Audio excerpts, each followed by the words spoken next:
Do you need to worry about cave-ins? No. Cave-ins need to be done intentionally unless you're removing all supports from a zone.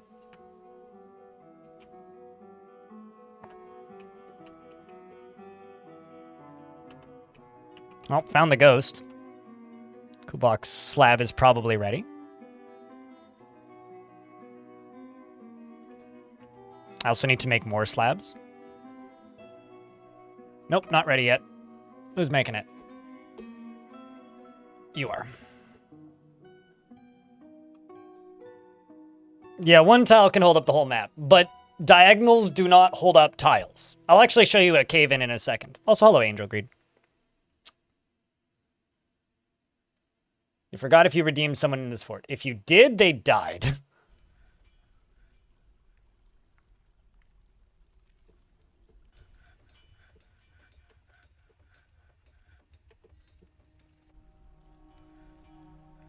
So there's that. Also, if I miss saying hello to anybody, you can say hi now and I'll say hi to you. That fight was a bit dramatic. I will not give any major nobles away as Dwarven nicknames for people in chat. I'm just not going to do that. So it doesn't matter if they're taken. You can't have them. But do you have any other jobs that you would like?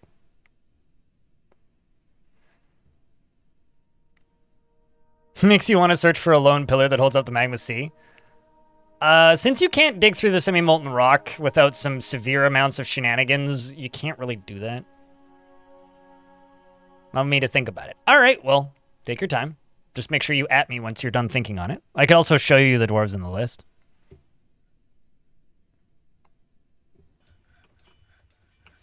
Speaking of cave-ins, though, while we're waiting for Angel Greed to get back to me, we can go down here. Oh, never mind. I was gonna say I can do a cave-in, but actually, is there an ad that I can press go on right now? That could be helpful. Nope, that's in 24 minutes. Well, I'm only 10 subscriptions away from hitting 800 again, which has been my consistent goal recently. So that's nice. I don't really know what that has to do with anything, just worth stating.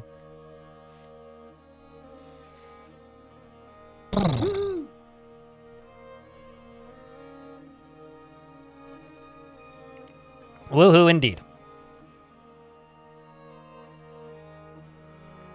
Also, because people keep asking me about tutorials, I know they're not like directly advertised as tutorials, but I did sneak a lot of small tutorials into the I played the worst map in Dwarf Fortress video.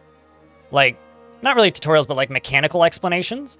Did you guys like that in the last video, and should I do more of that in the next video? I have some that I've kind of already planned out, but I'm just curious if that is a format that people enjoy. For experienced and less experienced people. Like, I'm not sure if it, like, fits in well, because I know nobody else really does that. Everybody else just kind of tells... Everybody else who does, like, story stuff for Dwarf Fort just kind of tells stories. All right, let's cause this cave-in. See, here's the thing. I'm not going to give you all day, though, Angel Greed. So I would like you to select somebody in a reasonable amount of time. So you have, like, maybe 90 seconds to kind of give me an idea of what kind of role you would like, and then we can find you a dwarf. Basically, beard or no beard, and what job do you want? Otherwise, we can refund it, or we can give it to somebody else. Here's the cave-in. Deep within this place, we've uncovered what must be a treasure of the gods. Something evil is emerging from the newly exposed pocket. We checked for heat. What devilry is this? So what's the evil thing?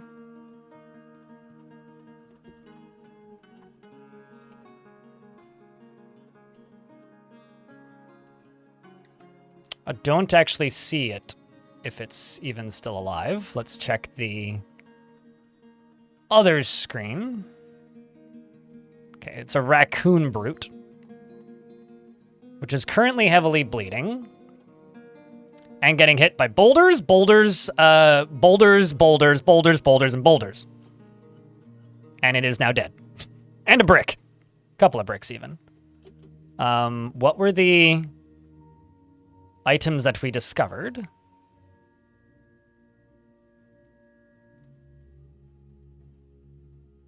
A large, frilly, bright metal left mitten. and a large, frilly, bright metal right mitten.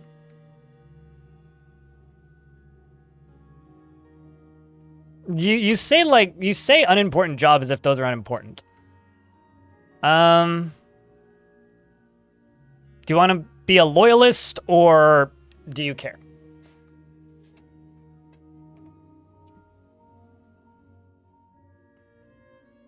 A Boulder's Gate, if you will.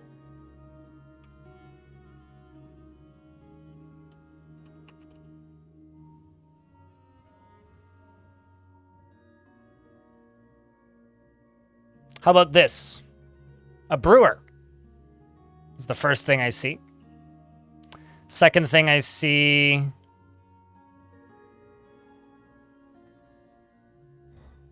well, there's a child.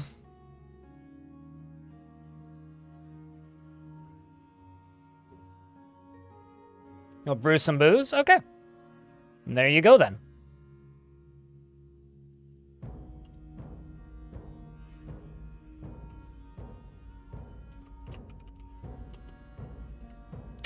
Angel Greed.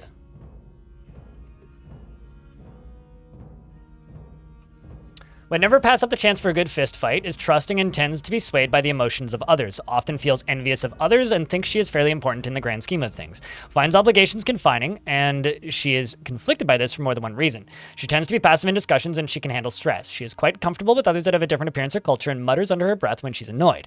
She taps her feet when she's annoyed, and when she becomes exasperated, she clicks her tongue. She needs alcohol to get through the working day and does not mind being outdoors, at least for a time. And then we got a pair. Yeah, it's usually a pair. It was nice you watch because it's good, but also you learn something. There you go. It's almost making it into edutainment, actually, now that I think about it.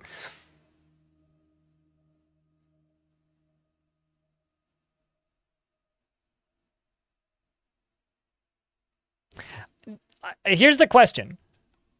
V in YouTube chat, and this also goes for everybody. They say that, yes, if you're making a vid that's sort of like a documentary, but no, if it's more of a story.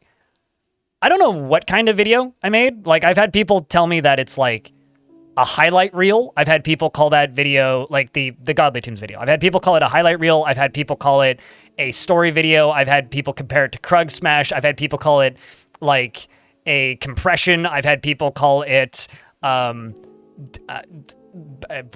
do I call it? Like I've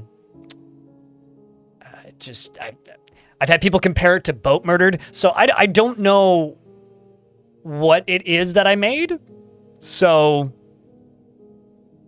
it's a thing that I made in the style of me.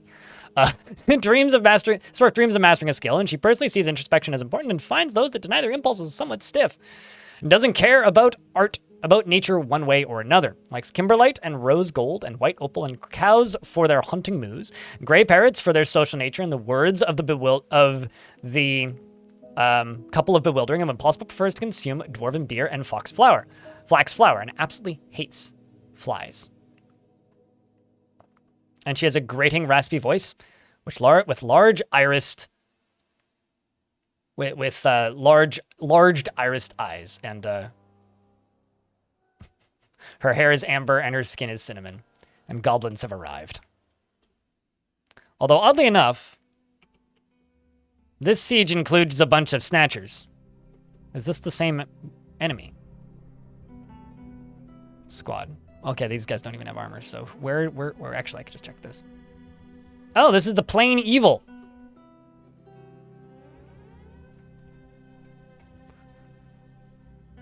They don't seem to have a big army.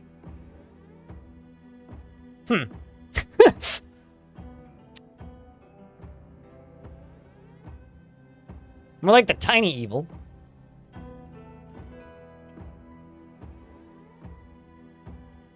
They're certainly not the most creative baddies. You know, fun fact, if you actually, like, fully exterminate a goblin faction down to nothing, eventually they'll just, like, run out of soldiers, and they'll just send known populations. So instead of getting attacked by soldiers, you'll get attacked by bards, like notable librarians, like astronomers, like just animal train, like people with like non-military roles will start attacking you, and that kind of is what this looks like, because they're just a bunch of recruits, and like there's a poet here, like he's competent, but like he's more knowledgeable about poetry than killing stuff. We've got recruits, we got snatchers, more recruits. Yeah, that's funny. Not the glamorous evil, I suppose. Well, I'm just gonna let them attack.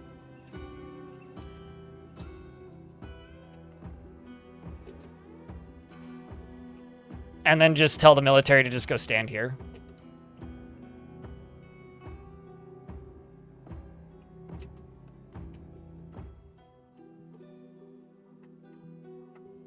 I'll just add some more bodies to the pile.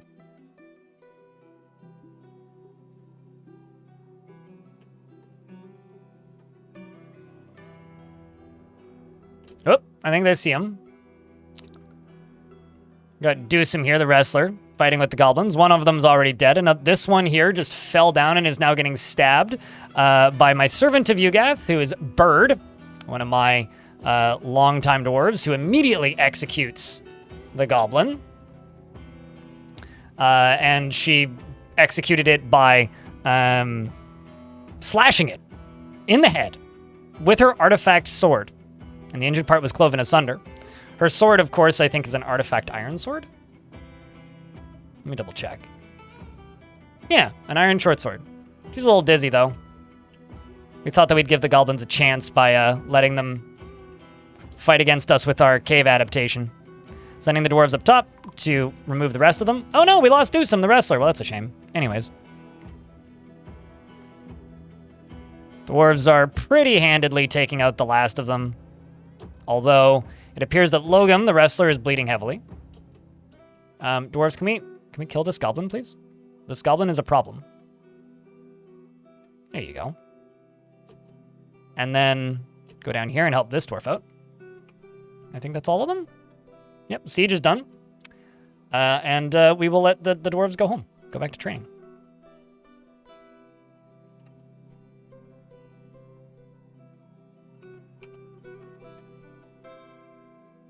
And it appears that this dwarf will survive. Injuries or not. And I will let the extra squad that I have now go train here.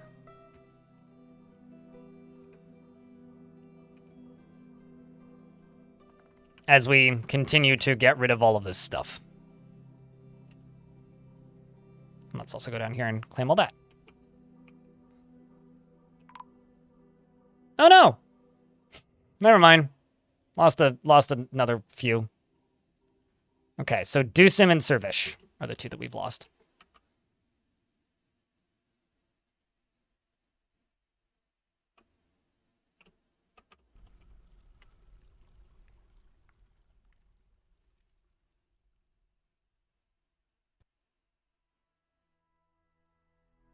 You know, honestly, I don't think we would have lost any if I had just been like, stand underneath cover, but I didn't really want to risk it.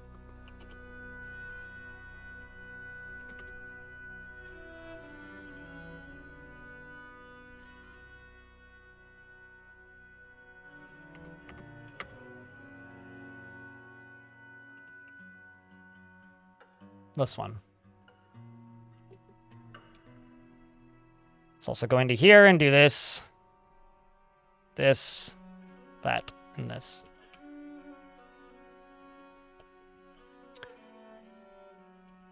Okay, so I am going to make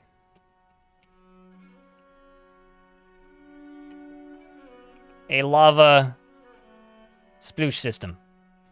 It's a very technical term. Well, okay, actually, chat, should I make a over-engineered minecart system that dumps lava on things? Wouldn't be that hard to make, but would take a bit to get it set up properly. Or should I make minecart shotguns? What do you guys want to see? They'd be repeating lava shotguns. What do you guys want?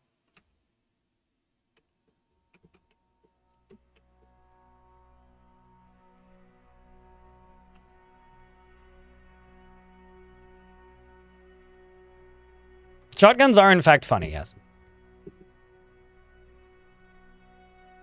So basically, do you guys... I will say this. Machine that pours lava or machine that shoots lava is maybe the easier way to say this, because both of them equal lava, and I'm getting some, like... That you could be referring to either of those comments, sort of deal. So pours or shoots? Shoots or ladders?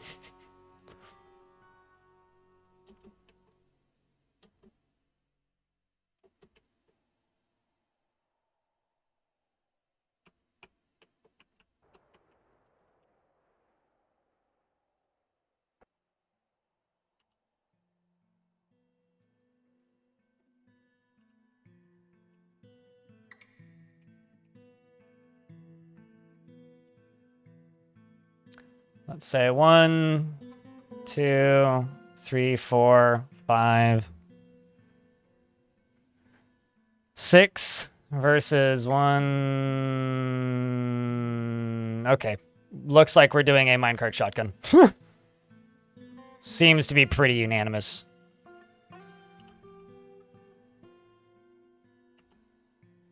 Apologies to all of those of you who are the dumping enthusiasts. That sounds wrong on a lot of levels, but I'll just choose to ignore it.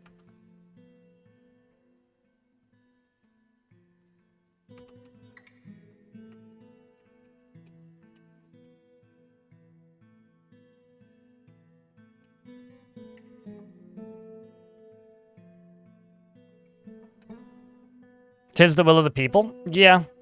I mean, it's always the will of the people.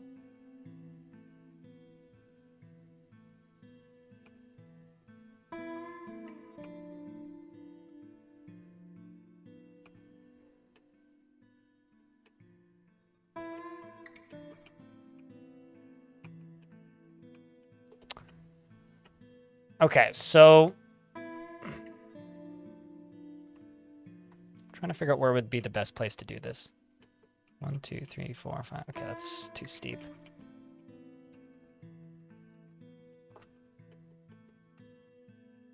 So, like...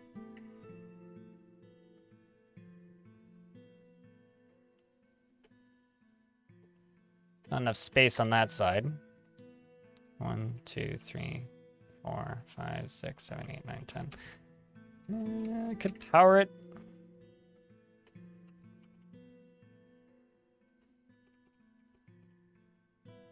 Problem is, like, power. You know, actually, pouring lava might be easier.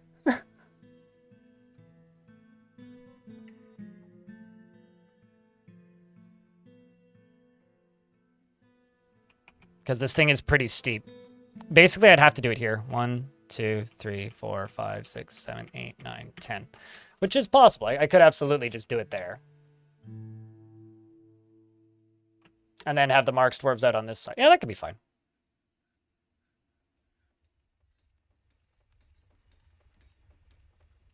How does magma mist form then? The same way water mist forms. And I realize that that's like a non-answer, but I'm gonna answer your question with a question. How does lava mist form?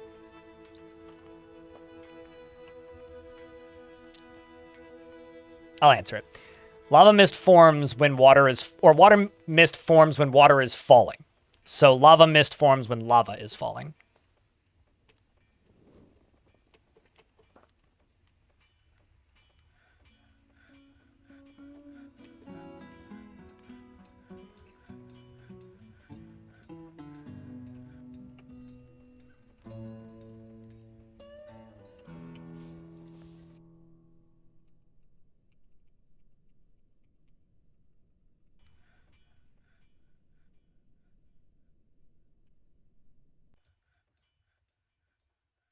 Also the... Ooh, whoa, whoa, whoa, whoa, whoa.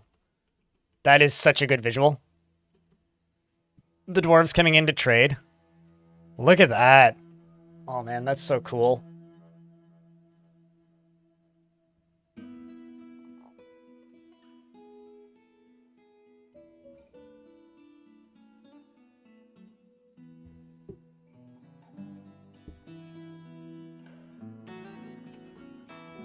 Yeah, no, I mean, it's fair. Not everybody needs to remember everything about this stupid video game, but I think I blame my parents for this, actually. But my parents were notorious about being very good about teaching me things. But instead of, like, giving me direct answers when I would ask a question, they would give me a question. And it's just, like, this maybe toxic, I don't know, personality trait that's just kind of stuck with me. Okay, so 1, 2, 3, 4, 5, 6, 7, 8, 9, 10.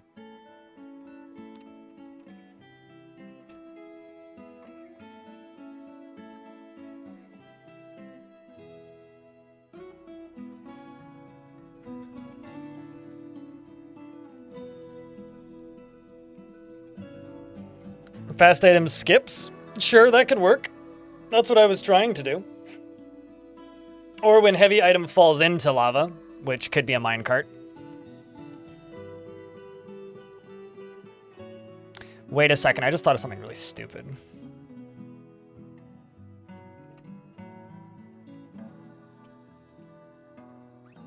That,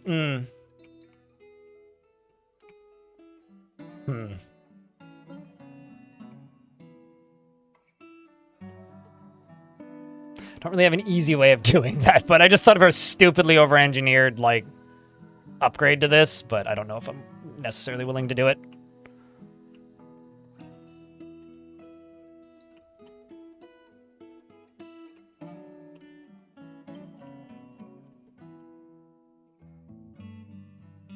I can't believe that moods are not worse. I'm gonna sell all of these arrows, because holy shit, that's a lot of arrows. Let's just sell everything that's damaged. Because there's going to be a lot of it. And anything that's in the section of being damaged.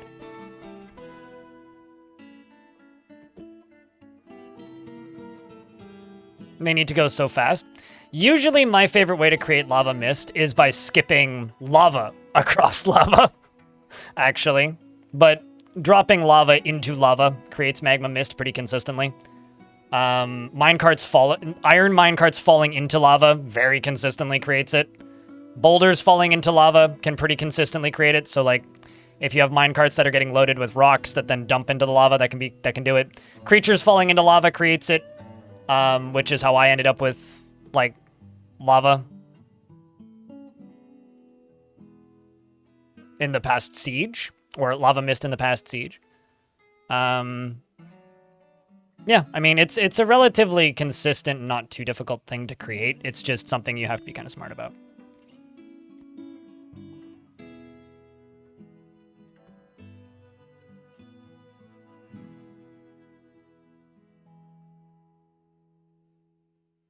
You know, Fabio, you're a big goofball. That's all I have to say to you. What does this look like to you? Fucking children.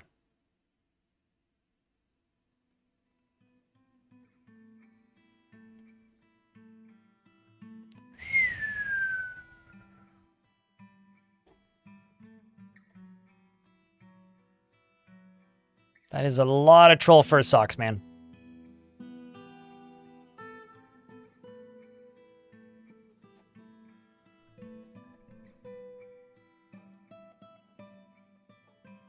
It's like 3 or 4 tiles come out and they hover for a bit. The reason it's so strong, though, in regards to lava mist is because dwarves and goblins and any other entities do not have reason to not path through it because they can see through it. So it's basically treated like water mist or miasma, where they will just walk through it without a care regardless of how detrimental it is on their moods.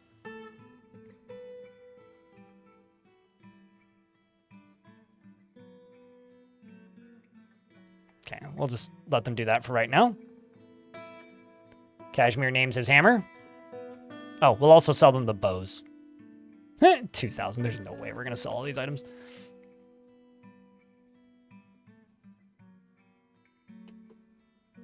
There's just no way.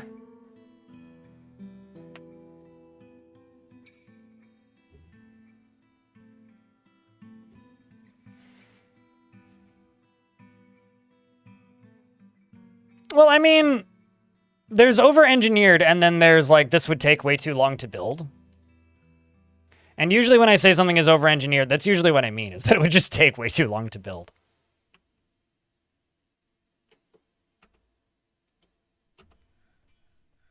So what I think I'm going to do here, so where's the top layer? It's right here.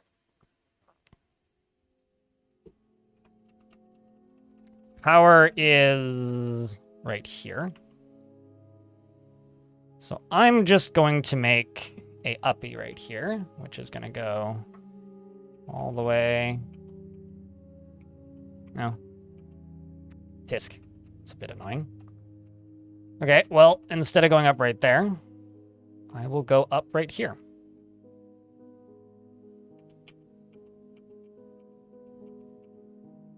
Can't go that way. It's too close still. So instead, I'll go to the middle.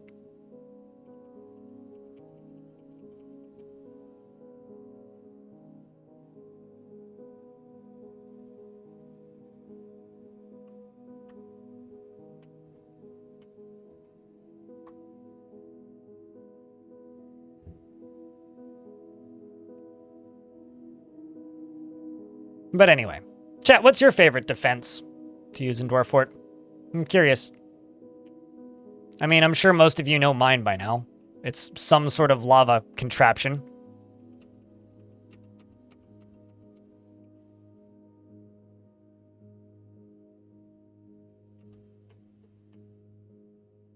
Pretty consistently.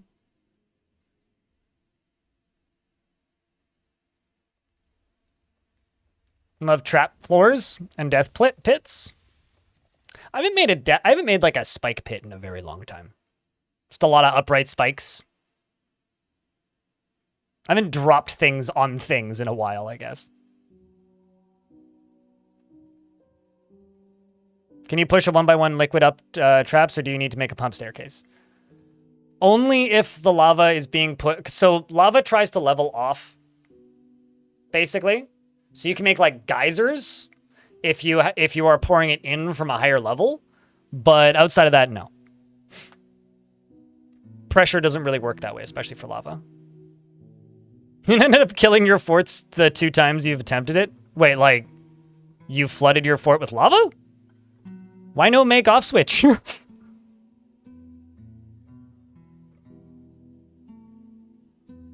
With some bends to keep them from running out, gotcha. Giant saw blade maze. I liked glass as defenses until I started using lava more and then realized that glass blades melt. Which is like, okay, sure. Now I'm not so fond of them.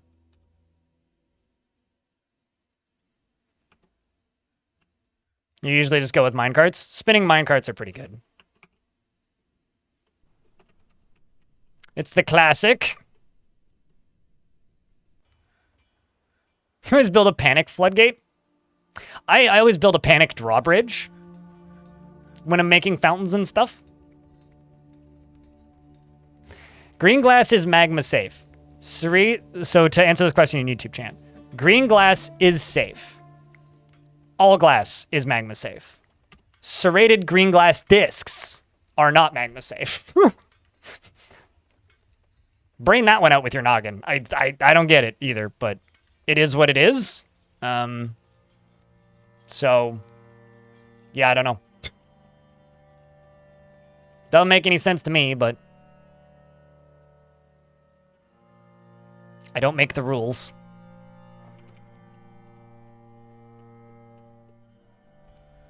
That's hilarious. One of my favorite things is like, snow melts when it gets too hot. Ice melts when it gets too hot. Water can evaporate when it gets too hot. Ice brick walls, lava safe.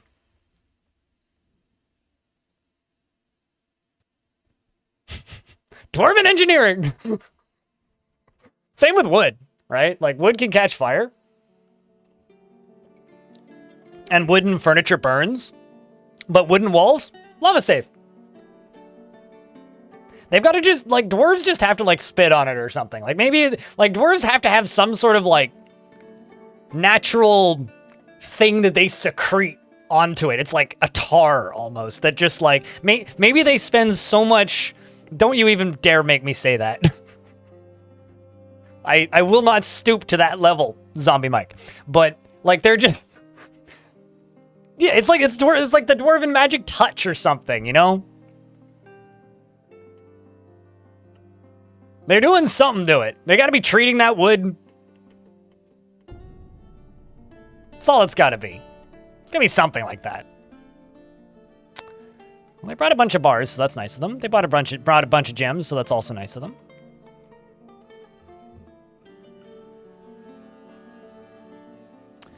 Did they bring more elephants?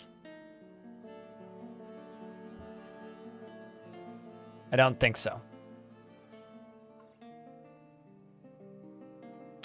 Grr.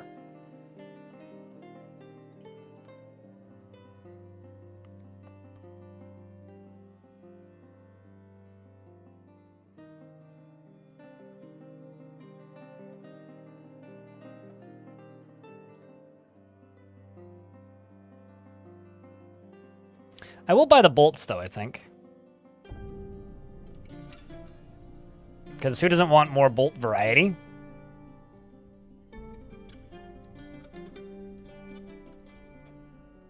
I'll buy the cheese. And the menacing spikes.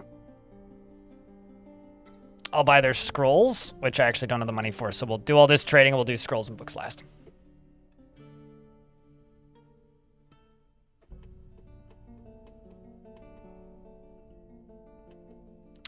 That is a lot of gear being sold. You've been making a lot of volcano forts. Volcano forts can be fun. Cheese for everyone!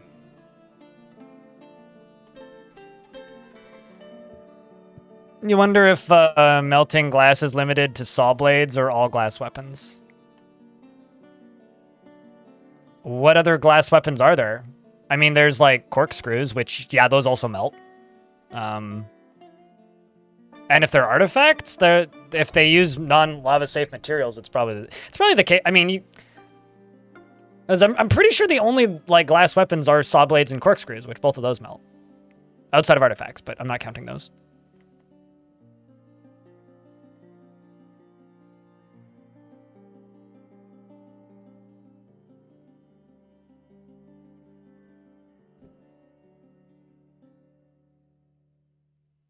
Some migrants have arrived, and we're back to the original rules of only the religious can assimilate, and fucking lucky us.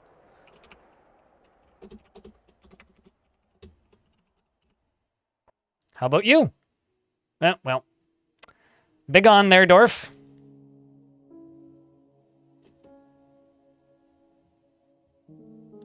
Big on.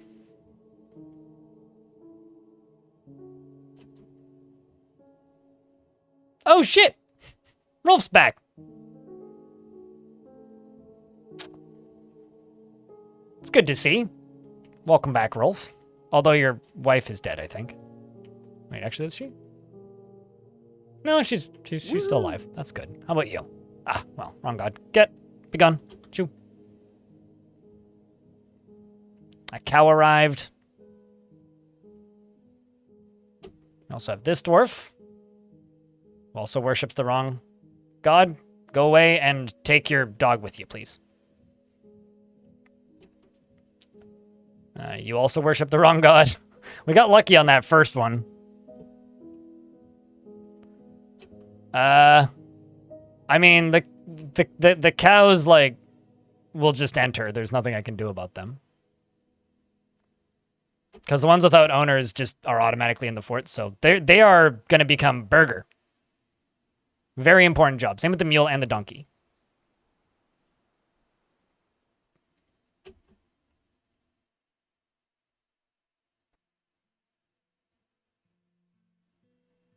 Dwarven secretions. Oh no. Did you at least like keep the context in the clip of like what I was talking about?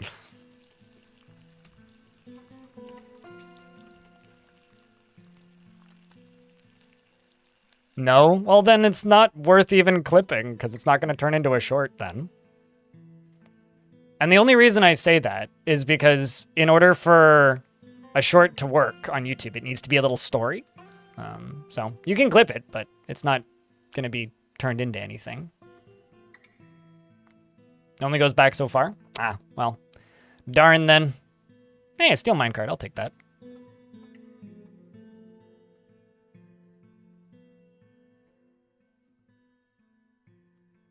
Buy the books.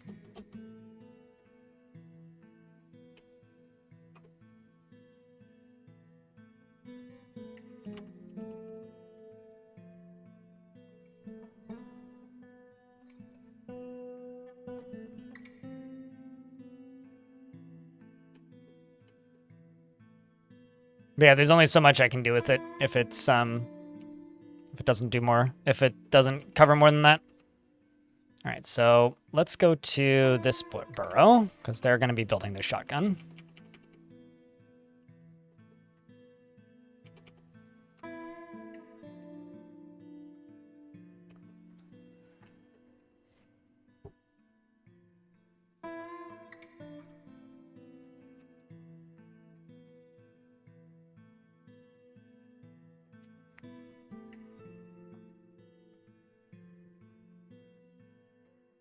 Trying to think how on earth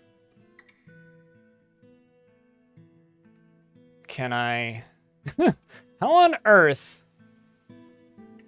can I make this work from here?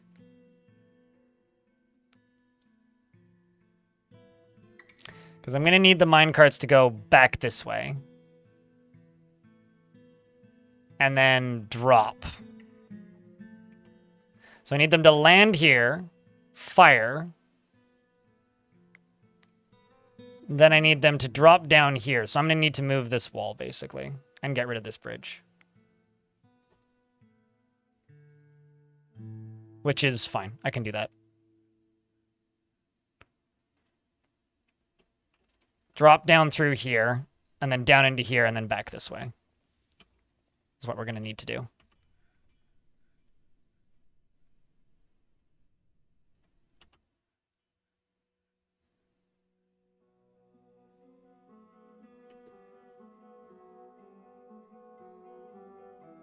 But that won't be too bad. I'll be able to pull that off.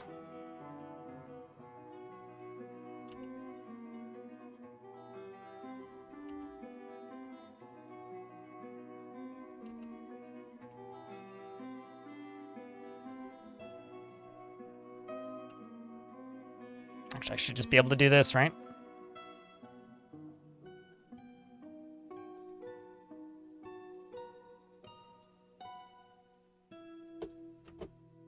Easy enough. And then down here, I'll just do nice. Yeah, that'll work.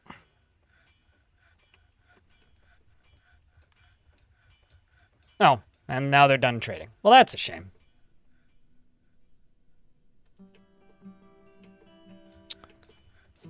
And I've got a dwarf beginning to dig.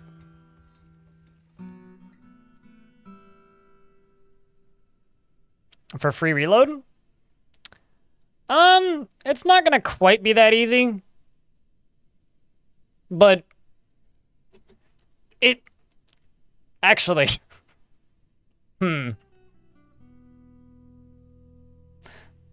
something just occurred to me that's gonna make this kind of awesome and significantly more dangerous. But it just wait. Just wait. Yeah. This is actually gonna be pretty good. I'm suddenly pretty stoked about this.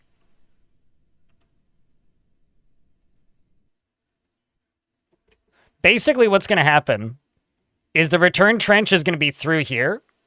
So these are gonna have metal grates or iron grates covering them. This upper layer up here is gonna have metal grates covering it.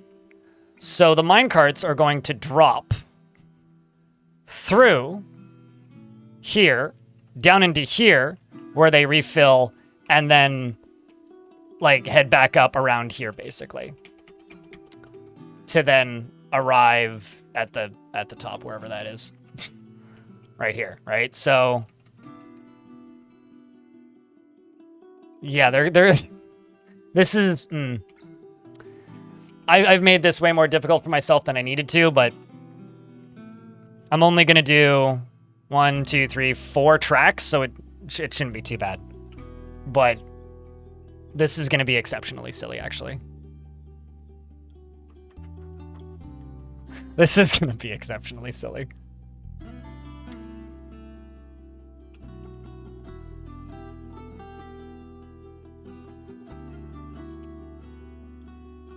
Is it possible to kill the aquifer by digging? If you dig out the entirety of it, yeah. If you channel out the entirety of it, you can kill it. But if you're just talking about digging horizontally, no. No, there's no way to do that. That is not a thing.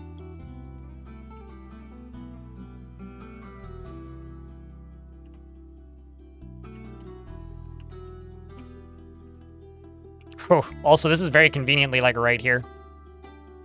So I don't even really need to do anything. I just need to dig this out. I also don't even need to go this far.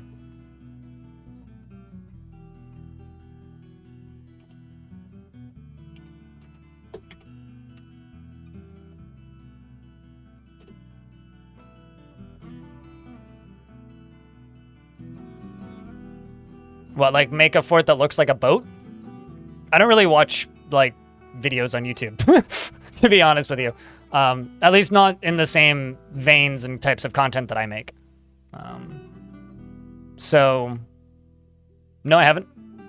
And also, part of the reason I don't watch people like Krug Smash very often and people like Nukrium is because it turns out, if you're me and you make a video and you're really proud of it, you're like, man, that was a cool video.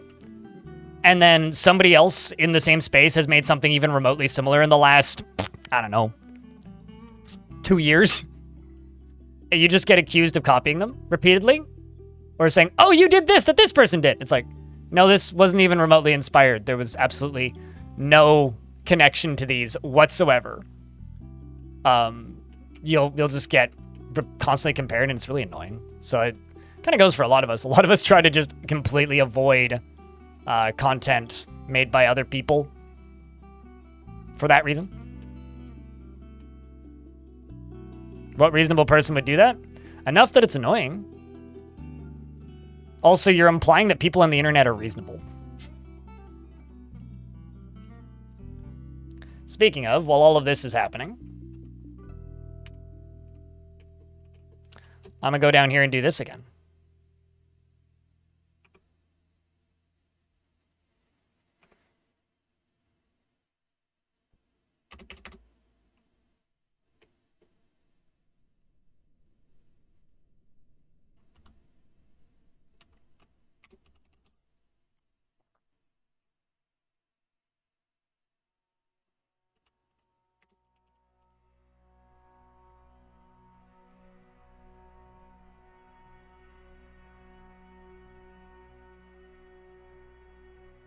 Okay, so since all this has been crushed now, I can now go down here and channel that out.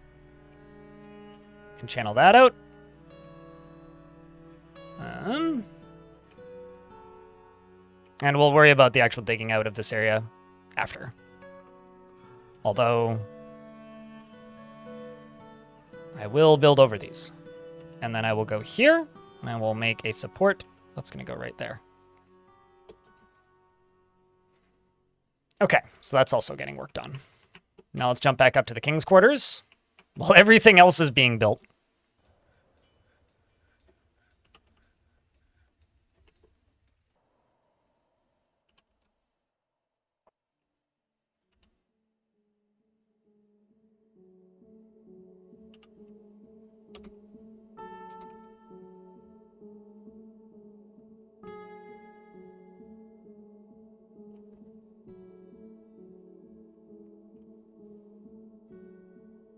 But I have seen boat forts before. If that specifically is what you're asking, though, Evento, I have in fact seen boat forts before. People making forts that look like boats. In fact, I think the first time I saw somebody doing that was Padinsky, back in version 47. I remember him building a giant port ship thing. And then I can't even remember how it happened. He had a cave-in that punctured a hole in the bottom of one of the ships into one of the hallways of his fortress, which insta-flooded the whole fort. I remember witnessing that and just kind of tuning in going, oh no! Oh God! It was a good time. Maybe not for him, but it was a good time.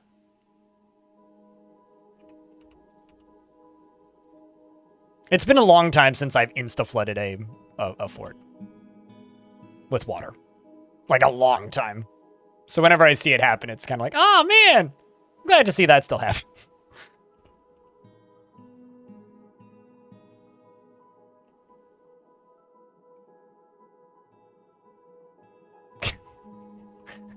If you channel out the entirety of an area of an aquifer while also smoothing the edges, you can in fact stop it from existing, Nox. But if you're digging horizontally, it'll just drip in for all eternity. My question is why does everybody want to murder the aquifers? Aquifers are very useful. Aquifers have saved many a fort of mine.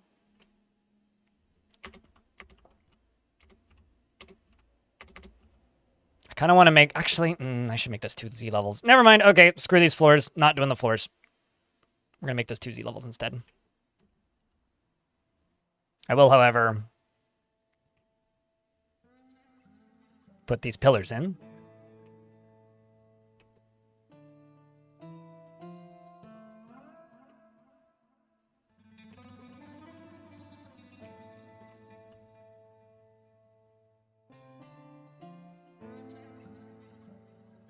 In a spot where you don't want to tap one? Yeah, you'd have to channel the whole thing out. You'd have to start at the top and channel all the way down. While also, as I said, walling up the edges. That's sort of how people used to get through heavy aquifers, back when every map had a heavy aquifer. But I would recommend just going below it. What do you think of the double thunk? We do have a new emote, by the way. I haven't been anywhere near loud enough about that. But there is a new emote today, which is Crypt. Nobody gets excited about new emotes anymore.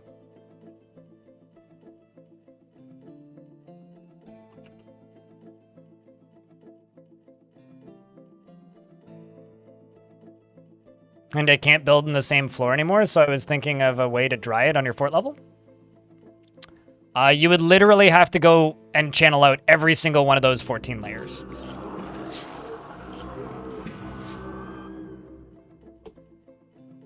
Well, something discovered cavern dwellers, and they're very far away from me, so I'm not too worried.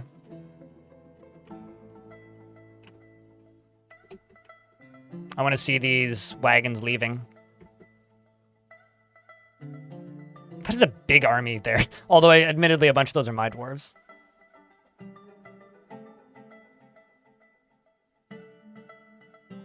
Rivers generally are like a safety liability. Because aquifers are coming from underground. Rivers almost always leave more ways in for an enemy. Also, usually you have to move water further. So I almost exclusively prefer using aquifers. And I'm always very sad whenever I settle somewhere without an aquifer. Because it makes making wells way harder. And it makes, like, long-term safety, I suppose. And self-sufficiency harder.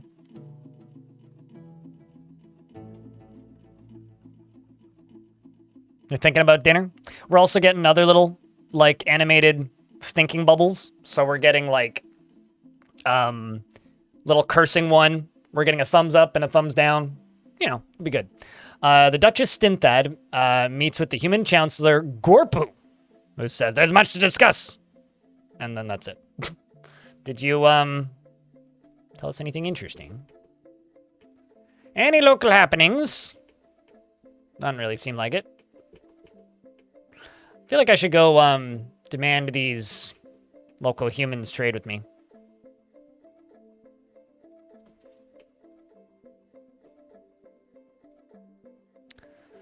To brain or not to brain? More like Diamond? Shout out to the artist. Yeah, cooler.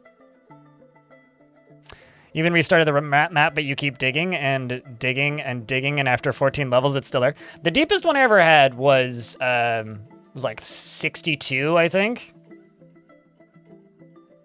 That ended up being a very, very, very, very, very deep fort. But just to like clear up confusion, I doubt this is actually here, but a light aquifer is just the amount of water that comes out of it, not the depth of it. So you can have a light aquifer that's 2 layers deep or 30 layers deep. You can have a heavy aquifer that's 2 layers deep or 30 layers deep. Heavy aquifers just have a lot more water flow that comes out of them. Section of cavern has collapsed. How? Oh. Okay, never mind. I cannot put the king's quarters here. I thought this was 2 levels up. My bad. Did I flatten anybody with that? I don't think I did. But there is some blood there. Sorry about that, Lycott. Whoops. I didn't realize. Okay, fine. King's getting a 1 layer deep. Dude probably fell. Yeah, it was probably lead who was mining. But it was only 1 layer, though. Slight construction oopsie, okay? This can be solved.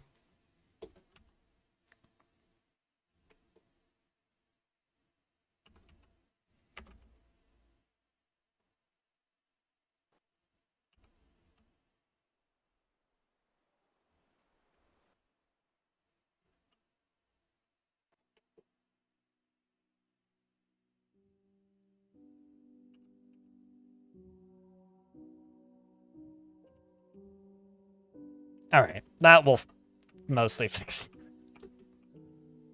Is there a dude in hospital?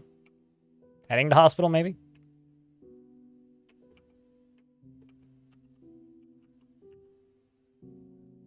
Garbage is still getting thrown.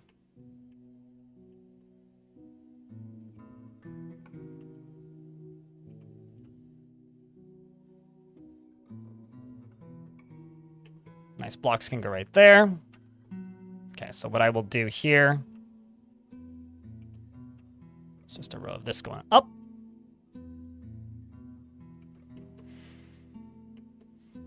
And then oh, I see why they're not leaving. 1, 2, 3, 4 metal grates. Or just floor bars.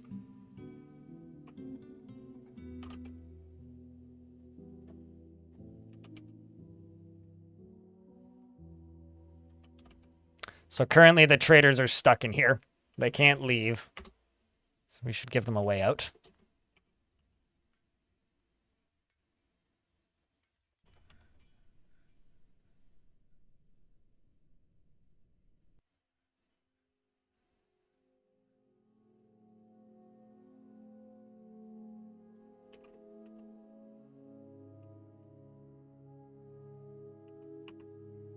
At least the wagons can't currently leave until those bars get placed.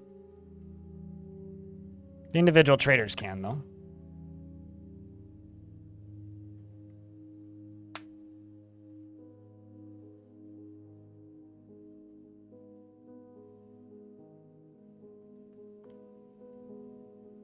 Also, W Tiger, I gotta say thank you very much for the 15th month. It really does mean a lot. Chat room, can I get a round of beers? I know you kind of did, but can I get a bigger round of beers for the 15-month subscription? Thank you very much for keeping that sub alive, because it is truly how I keep this channel funded. I wouldn't have the job that I do if it wasn't for people keeping those subscriptions up and running in the long term. There they go. That's too cool, man.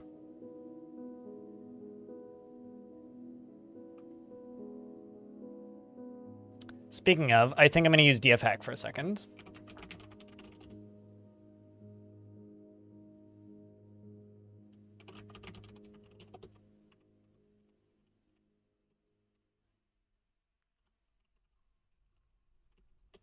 It's going to exterminate 15 and 57 amphibian men because I would like my frame rate to be higher. And I'm not exactly fighting them.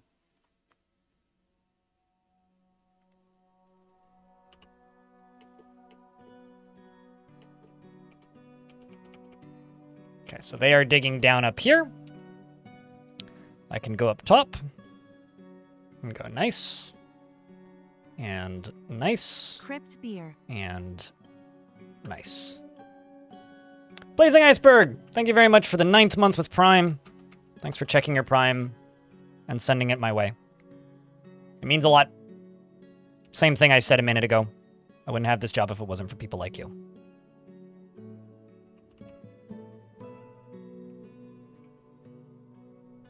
No access, right? Well, that makes sense.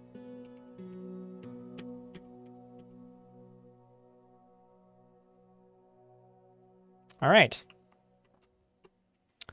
See how the King's Chamber is coming along, which is over here. And then watch that for a minute.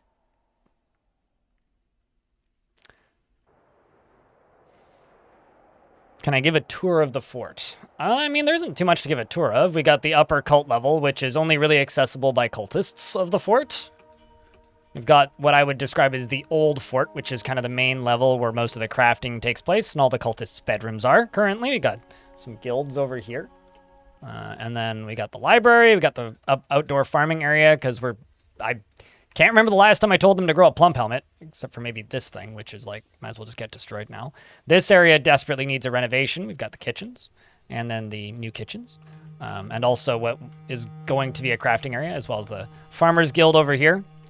Over here, we've just got the prisons, more prison area, hospital, another guild, the trading zone, and then over here is the defensive region with my silly machines. And then if we go down, this is where the elephants live.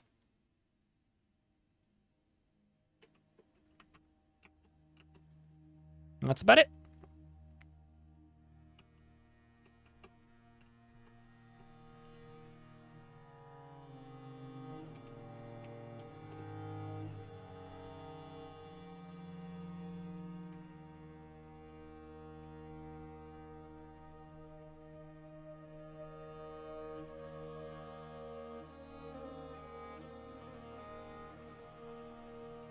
There you go. Diamond's got the right idea.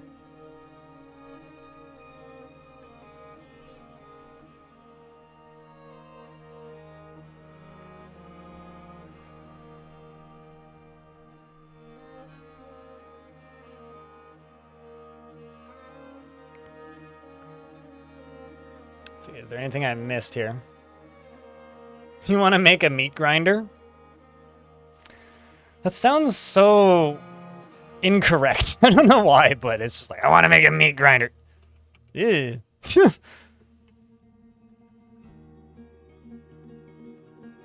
all that I can really say about that. Okay, so you right there.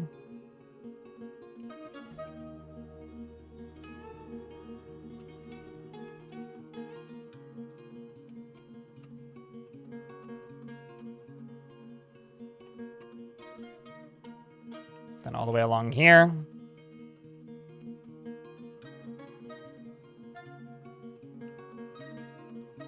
All the way along here. And all the way along here.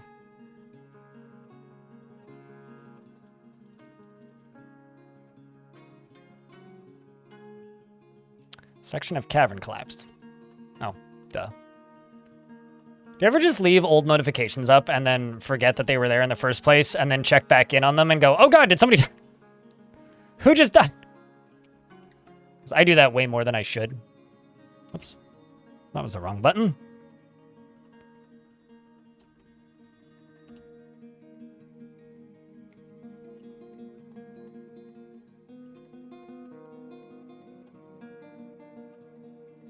Okay, so let's do this. Let's throw a throne. Actually put 2 thrones in here. Let's put military. Let's do weapon racks. 1, 2, 3, 4. Let's go statues. 1, 2, 3, 4, 5, 6.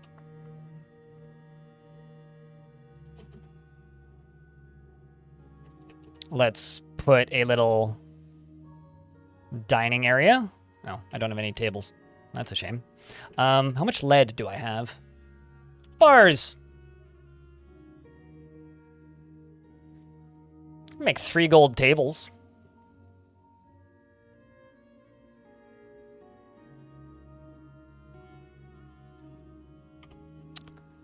Let's make lead tables and gold thrones. 3 and 6. I'm going to go chest. Tons of fancy ass chests. Tons of them. Masterwork, masterwork. You gotta love the masterwork, improved masterwork chests. And then this can be an office. Dedicated to our king. Because we must satisfy the king to become the mountain home before I kill the king.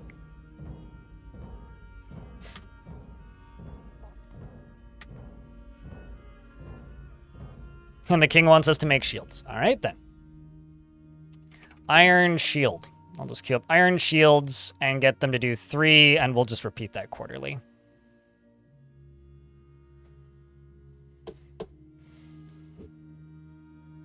Is this still the Heathen King? It's only been an hour. And we've had 2 sieges and traded. And I'm building a minecart shotguns. So, one thing at a time.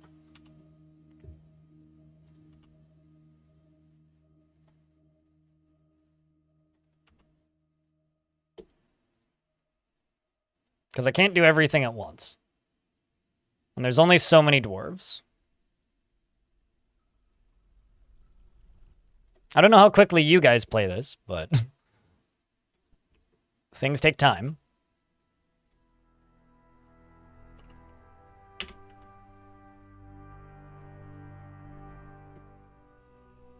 Ah, well, fair enough. But no, I mean, kings don't really move that quickly, and usually, like, if a noble of that rank dies, you don't usually get a replacement for them, right?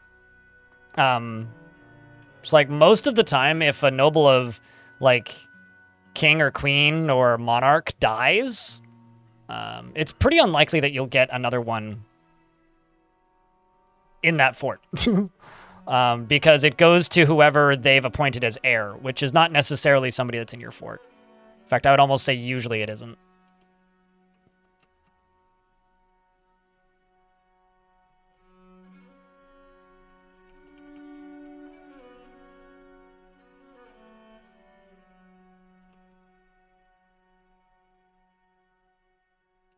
Let's just check miners. I feel like I've got a decent number. Yeah, I do.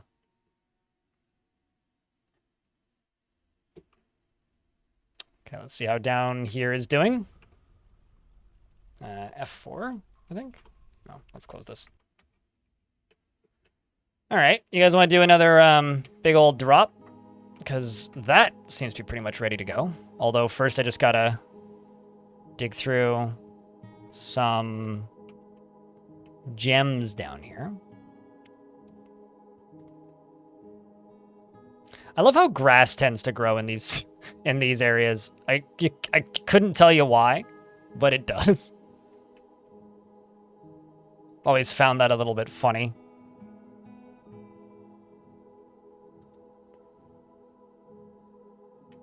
Slowly and surely, yes. Punching a hole into the planet's core.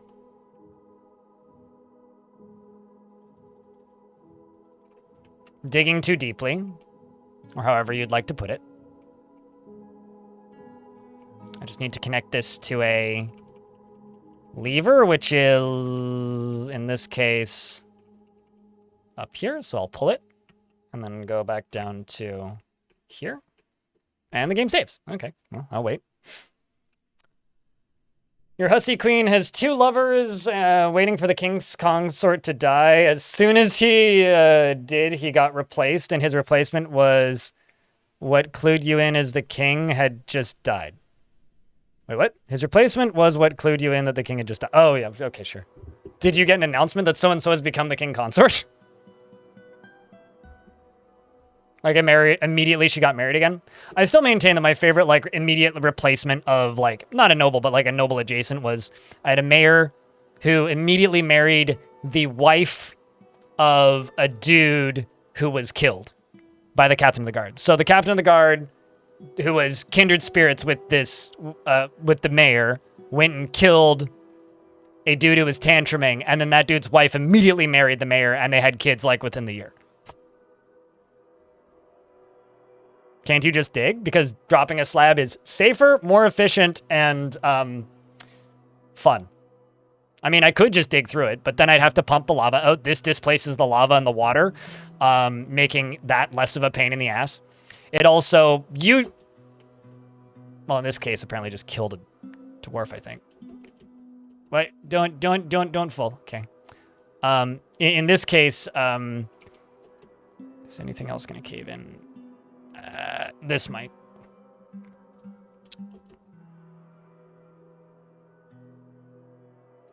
Yeah, so it displaces the lava, it displaces the water, so it makes my life of digging too deeply easier and less hassle. And it also is safer for my dwarves because if something scary comes out of it, I don't have to have a bunch of dwarves right there to fight it immediately. And I don't have to send my military in to fight it. This is just the safest way of doing it. It's the only thing that's safer than very tediously and slowly building one layer at a time, which I don't really like doing. I'm just trying to get all these gems out of here first.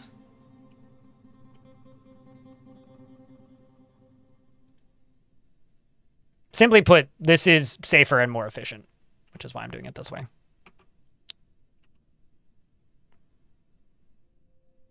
It's sort of like using TNT instead of just like, you know, digging directly into a thing. Is there anything in this that's safe? Let's just fortify it and check. Got another artifact being made. It's an armorer who's making the artifact. Ooh, that'd be cool.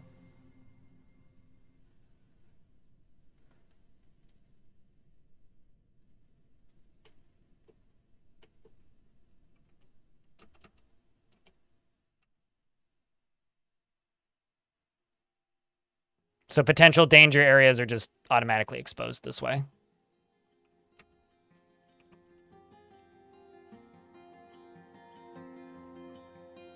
But yeah, once all of these artifacts are out of here, then we can do this. Also, let's go to the King's Chambers.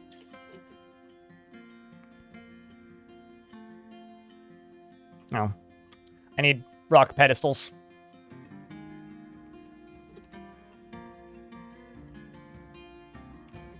We'll just say 20. And let's go to the king and say, hey, kingy, you can have this artifact whip, this god metal whip. I'm also going to give you the crown and the amulet and the sword. And we'll follow the king and see if they claim them all.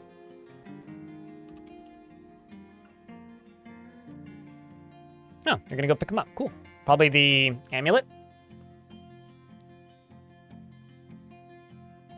First ever king you had to kill because he was a vampire? Oh, that's cool. And sniping your dwarves once a week, you jailed him in a non-lava safe cage and dug into the ground from under it and dunked it in the lava. That's really cool, actually. That's cool. I don't think I've ever had a king who's a vampire. Oh, wait, what? It's a good thing I checked. What is this? A sauropod fiend? A very large one-eyed sauropod. It has a curling trunk and it squirms and fidgets. Its blue scales are large and overlapping. Beware its deadly dust. So I can just send the respectful bolts down here to respectfully shoot bolts at it. That or... You know what? That or I could just drop stuff on it as part of... I think we'll just do that.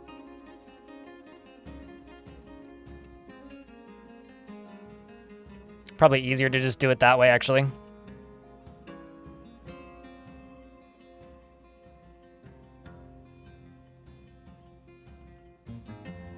Yeah, I'll just disrespectfully drop stuff on its head instead.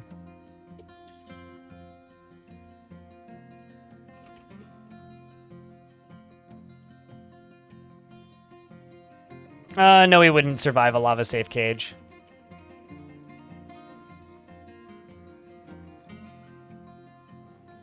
Oh.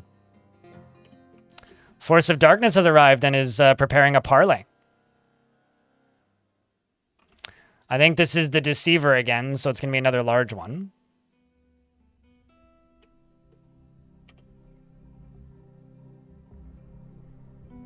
Oh, nope, this is the Fated... nope, sorry, it's the Fated Ruthlessness is the Deceiver of Depressions.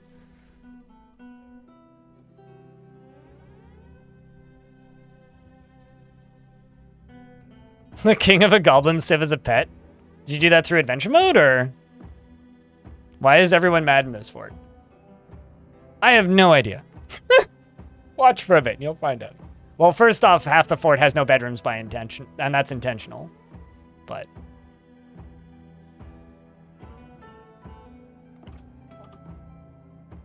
let's follow our king.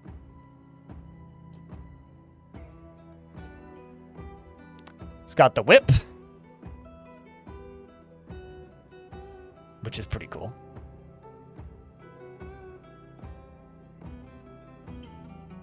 You know, I've never seen that happen. I've always wanted to see that happen, Crundalicious. Just like a demon overlord showing up as part of a siege. That is just way too fucking cool, man.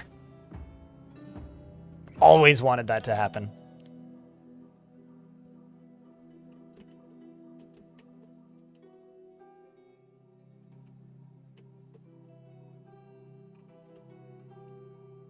All right, you know what? I will just deconstruct these. Cancel this. All right. Before we start the siege, let's drop another level of this in. Let's just check where the king's at. Well, actually, let's only permit the king to do this.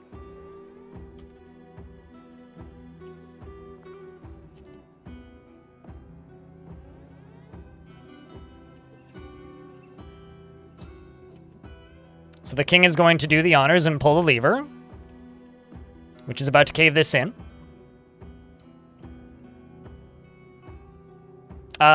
Beak dogs are the animals that the goblins have. This is drop number 3, I think.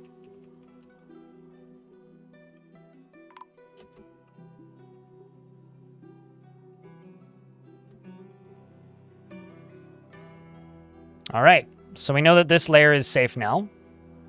And, the creature is dead. Sweet. And so, I can now start digging out the layer beneath, which would be basically here. Because we just dropped onto here, and all this. All the way up to here. I don't know if we went further past this, but... this is all safe, so I can connect this water together down here. I can dig up here. I can dig out this. Actually, we can dig around this. Dig up that. Dig up this. Dig up this.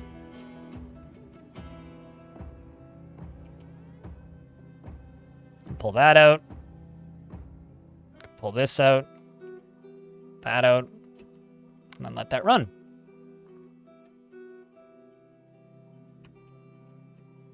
So how big is this Goblin Siege? Frame rate hasn't gone down that much just yet.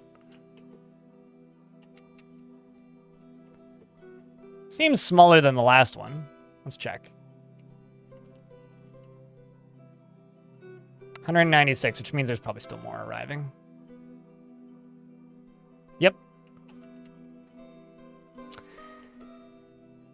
Okay. Well, let's just pause for a second here and see how quickly I can build.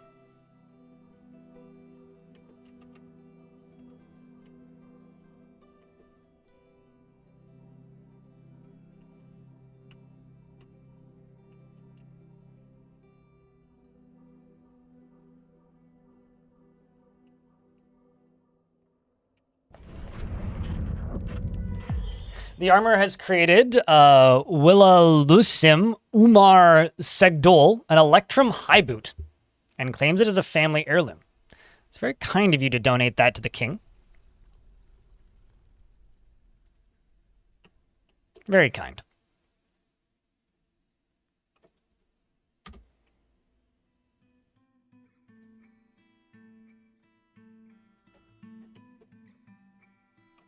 Actually, are you related to the king? Because that would be even more fitting.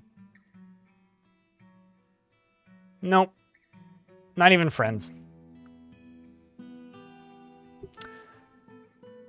This is an Electrum high boot, as all craftsmanship is of the highest quality. It is encrusted with oval, nice cabochons, and decorated with horse leather, and encircled with bands of square, brilliant cut Clara opals. This object menaces with spikes of beak dog bone and tower cap. On the item is an image of forgotten beasts in Electrum. On the item is an image of forgotten beasts in magnetite. On the item is an image of 3 boogeymen in fire imp leather. 3 boogeymen. That's pretty cool. I like how the song that you guys were all going, this song's so good, all got skipped because the strange mood started or finished. That's funny.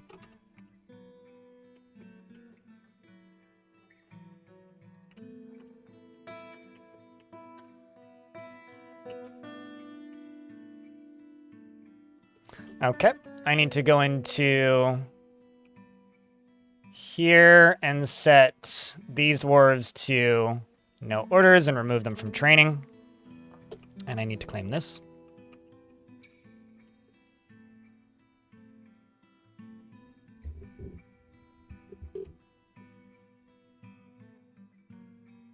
Oh, there's Godin's skeleton. Pretty sure that was one of my dwarves.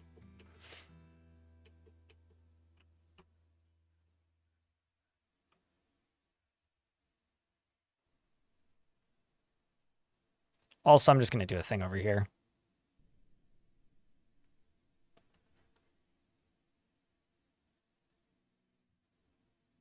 Just going to put a minecart behind this one. Let's get a second one in, because there's tons right there. Might as well.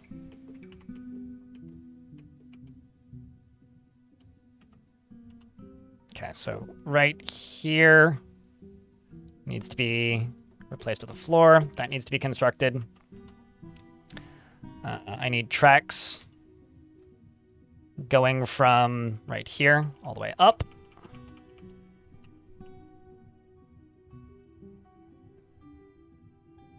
Could just use closest material, but I kind of don't want to.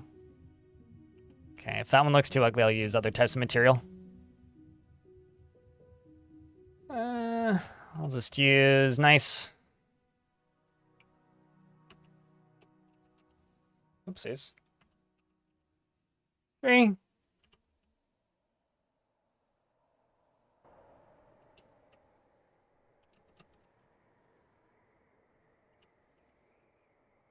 And nice. Can also go along here, deconstruct that, and deconstruct that. Go here. And I'm going to install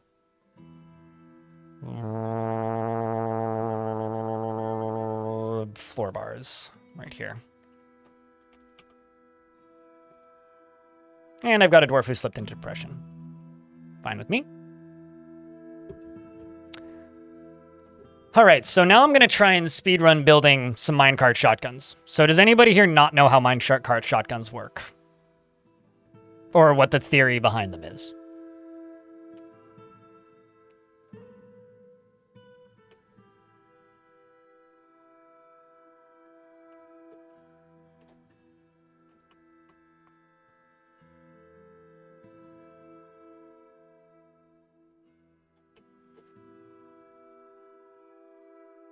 You've never seen it? You watched one of my videos months ago? Let's refresh. So the way they work is relatively simple. It's a system where you use lava to fill up minecarts with lava. Once the minecarts have been filled with lava, then you essentially... How do I put this? Then you essentially throw them down a ramp really, really quickly until they hit terminal velocity, slam them into a flat floor so they shoot the lava out, and then drop them back into lava to send it up again. It's going to be relatively straightforward until they start returning. The returning process is the not straightforward bit, but fortunately, it shouldn't be too bad. Okay, I need to go the opposite direction of this. That or I just need to go a few more further.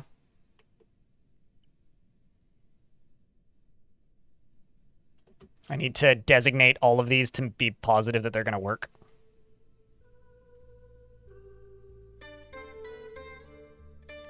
Okay, so let's do up, up.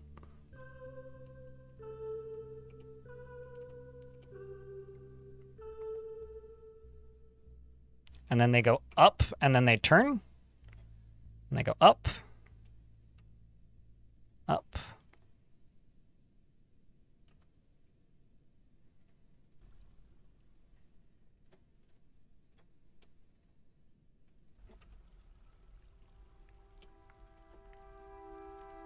And they turn, and they go up, and then they go up, and they go up, and they go up.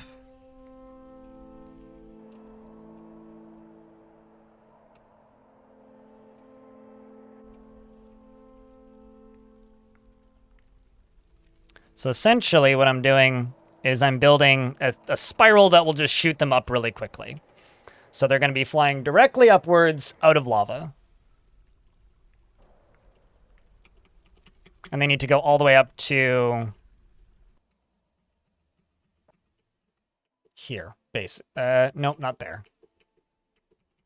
They need to go all the way to here, is what I'm going to try and connect them to.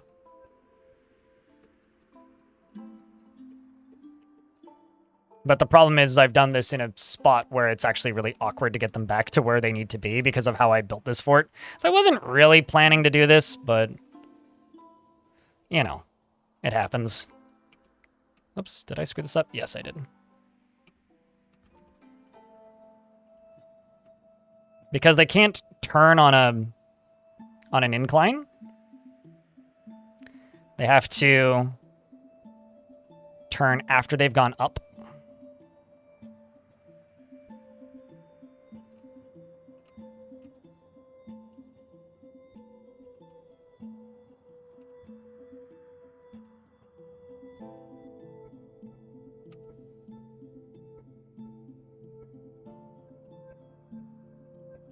This is one of those things where, for me, this is really entertaining, but I'm always convinced it's the least interesting stream content I could possibly be doing.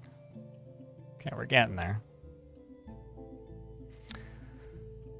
Lava goes up with momentum. That's not what I said, so maybe one of these days you'll understand once it's done. I never said that lava go up with momentum. Lava in minecart is propelled up by rollers.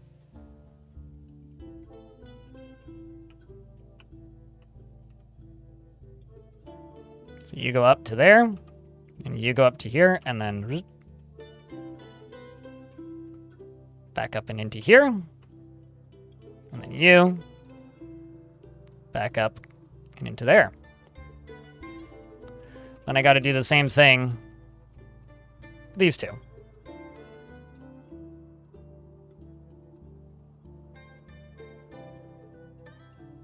Except mirrored.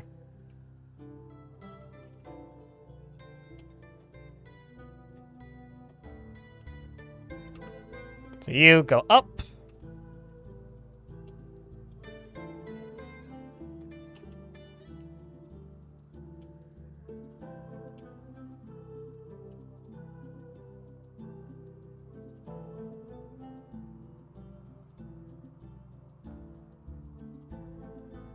One layer at a time.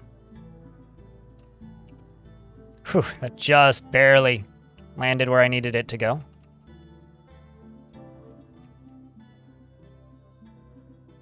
This one might not actually make it, so we'll see.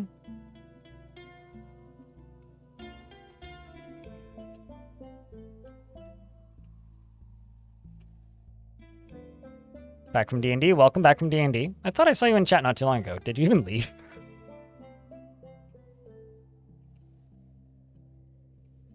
Yeah. It's not going to make it.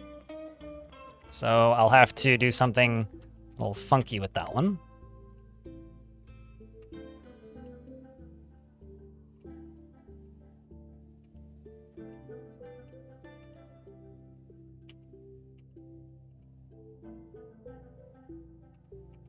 So that connects to you. So you come up here.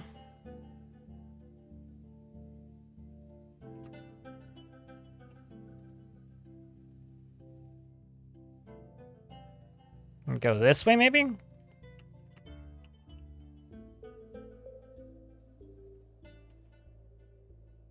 Yeah, that'll work.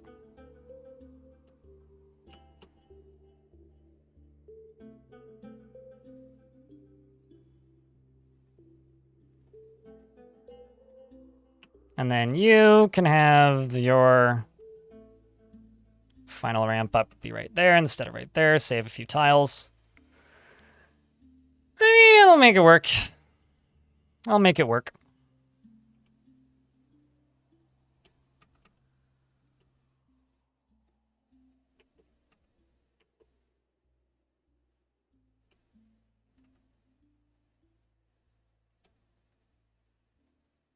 Yeah, I'll make it work. And then I will just need to put holes around the center of these. Let's just go down this. So you go up, turn, up, turn, up, turn, up, turn. Fortunately, I'll only need to designate this once. All right.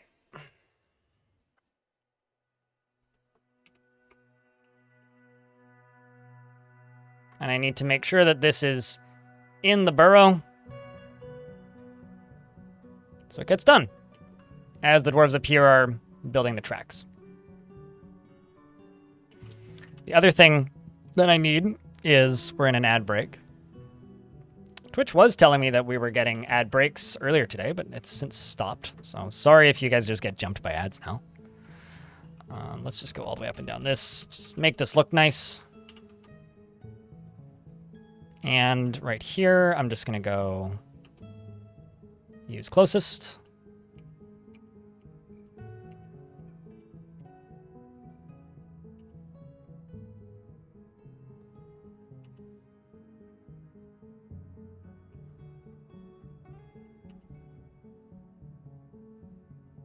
I'll put a wall piece there, whatever's close. All right. What power pushes them up? Rollers.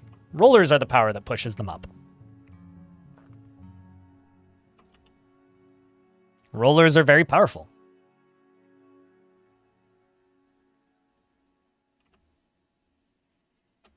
And I'm currently setting up the roller power.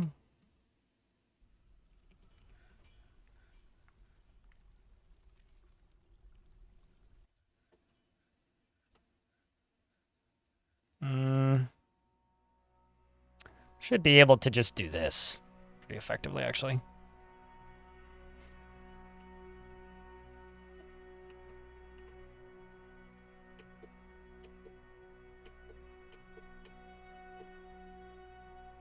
So now I just need to stare at this petition and make sure that it doesn't turn off early.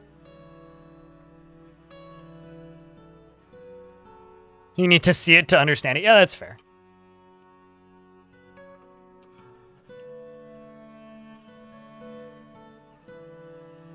That is certainly fair. It is kind of one of those things you need to see to understand. But let's see if I can build one of these actually fast enough. I doubt that I can. But... So, do you remember that dwarf whose blood we saw?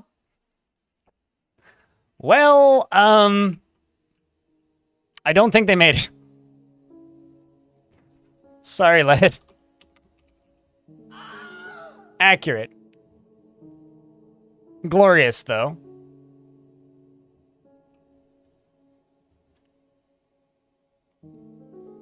An aquifer is my power source. Right here. Although I actually kind of need to extend it, so.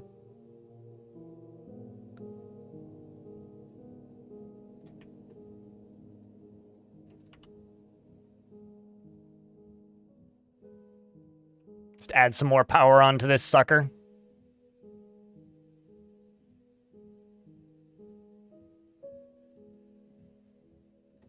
But yeah, I use water wheels for like everything.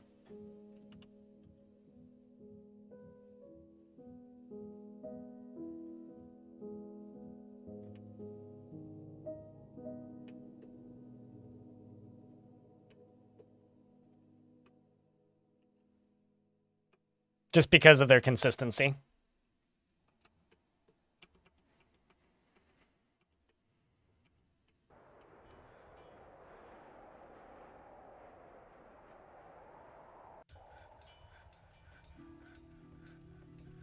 Okay, so up here, I'm just going to start building rollers.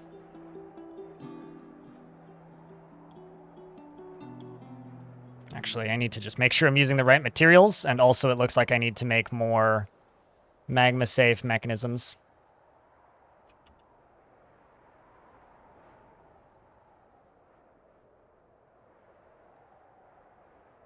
Yeah, I also need more chains. Okay, so let's do iron chain. We'll just do like 60. And I've already queued up more quartzite mechanisms. How much quartzite do I even have?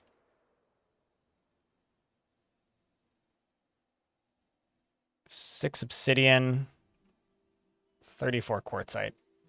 That's not enough. Which means I need to go dig out more quartzite, apparently.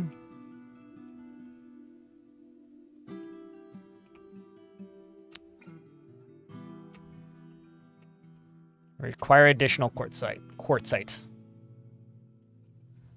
Cattle needs a tomb.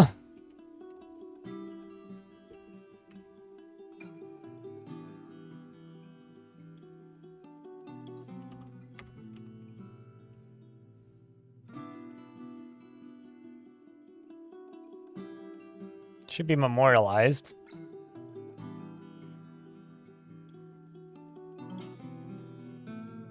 Oh no, this guy. Wait, did YouTube die?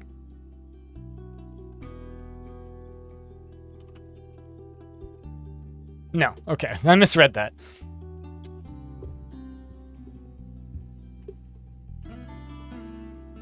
Yeah, the 2 ways to make power are water or wind, to the YouTube question.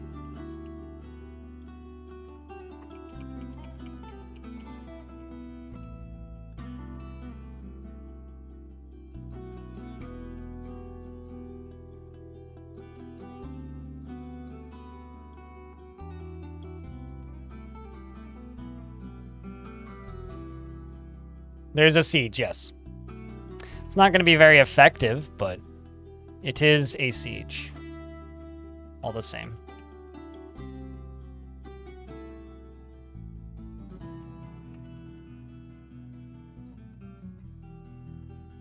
Okay, so this currently is doing 900 power, which needs more.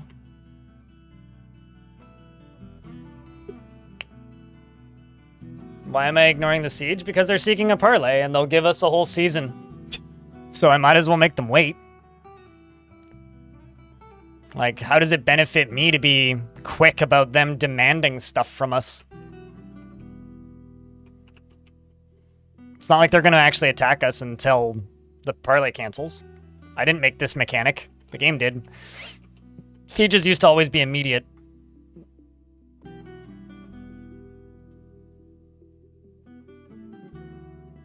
I need more dwarves that do nothing but mine. Oops.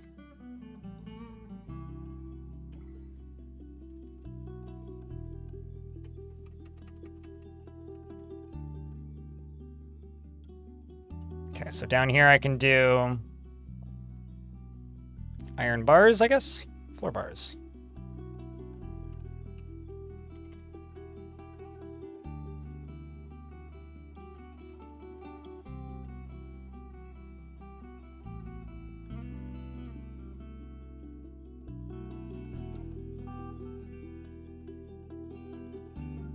At here, the ghostly disciple has risen. All right. I don't think I have many of these left.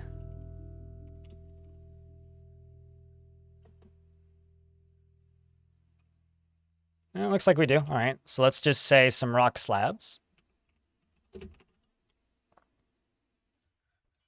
All right. Well, at the very least, we are making more quartzite mechanisms. And I think for the time being, actually, gonna turn all these burrows on. And I'm going to remove this from the burrows, and I'm actually just gonna lock the dwarves inside. It's the smart way to do this.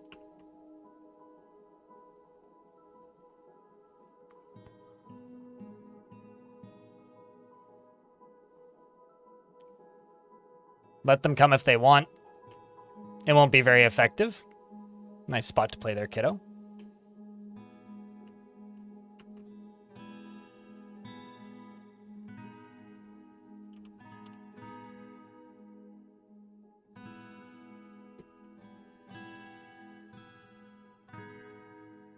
Just kill them all? Yeah, just kill all, you know, 700 of them. With my not super experienced militia. Yeah, that'll go real well.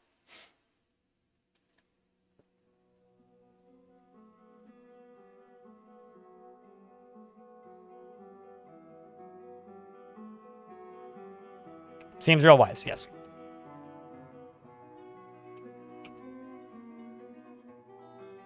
This is why I take all of the advice I get from Twitch chat and listen to all of the demands.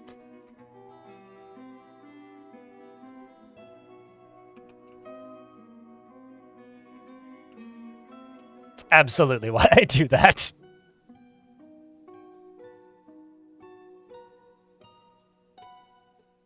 Jay is very smart. Yeah. I mean, like, yeah, it doesn't look like that big, but look how many is in a stack. Yeah, there's a couple of them. Just a couple of them. Just a few of them. It's like, you know, few million. Dozens of them. Oops, that's not where I wanted to go. I wanted to go down. Oh, did I lock you guys out? Well, that's a shame.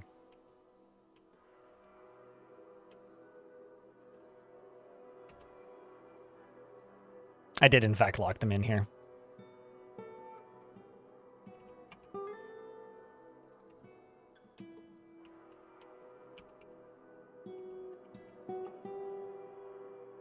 Is this in the burrow? No, it is not.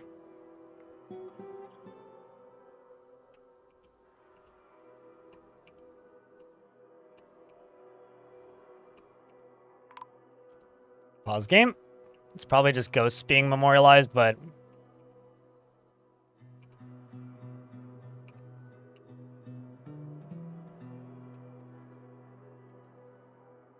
not entirely sure about that. Okay. It's a ghost being laid to rest. Cool. So then I can go grab this. Oh. Olan here decided to take a nap. All right, well, we'll let you finish your nap before I quiet quit the siege. I mean, is it quiet quitting? It's more like actual sieges, right? Like actual sieges were like they would wait you out until you starved to death, right? I would just say this is more historically accurate sieging. That's what I would say anyway. All right, let's jump down to the bottom of this. See how this power hookup's going. Sorry, was that a dead dwarf? No, it was just a boulder. Okay, how much power are you creating for us? An extra 500. Easy, easy. Easy peasy. And connect those fungi woods. That'll bump this up by 500 power. It should be more than enough to power this thing, but we'll see.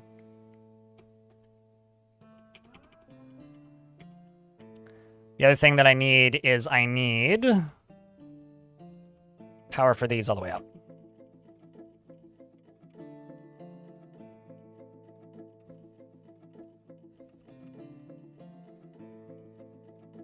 Except for down here.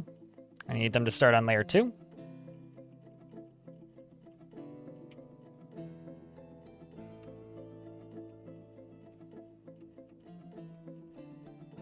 It's right there.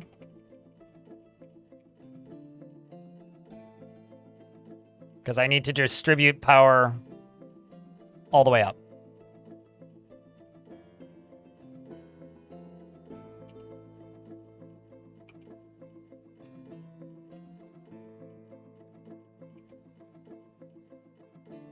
Okay, so that should be right there.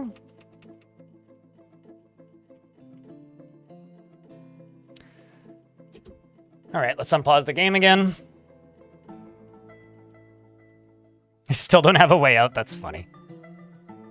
I'll have a way out in a moment. All right, dwarves, you guys... I was going to say are the lucky ones, but definitely not.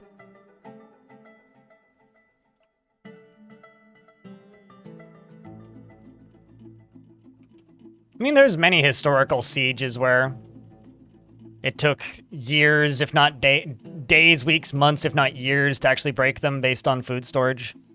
It also depended on how large the fortresses or castles that were being sieged were. Okay, so now that they can get out of here, I'm just going to actually get rid of this because I don't need it. All right, so down here, we are now going... Well, let's just wait. Well, actually, I can just do this.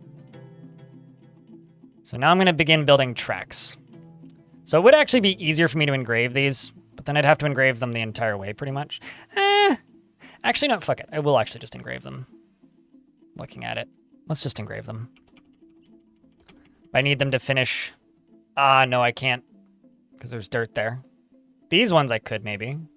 Let's see. This one I can't. This one I can. Have your water source inside your defenses. And a renewable food supply.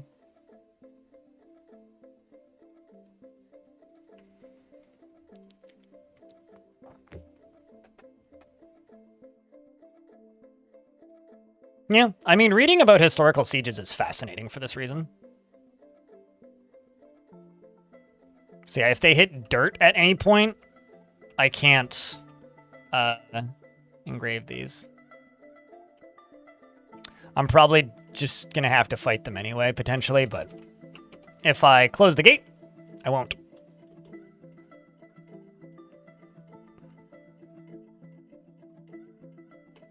I'm also curious, where are you going? Like, what do you consider to be in this zone?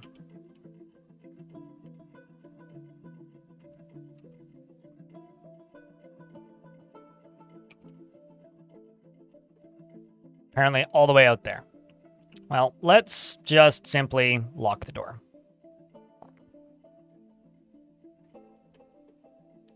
And if they make it in, then great. If they don't, then, well... Oh well. All right. It appears that they've made it in. Right here I can put some floor down.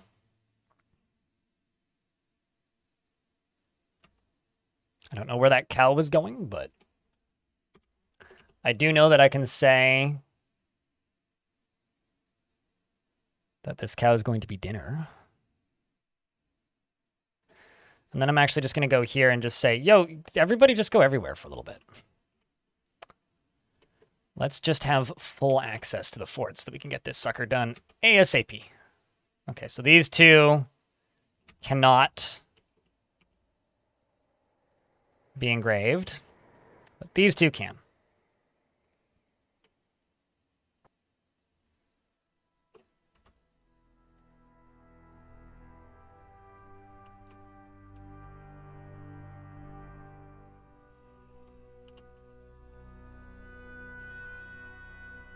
Which means I can do these piece by piece. Let's actually just replace this with so that they look uniform. Now, the reason they can't be engraved tracks and have to be constructed tracks is constructed tracks do not link with engraved tracks cleanly. Oh.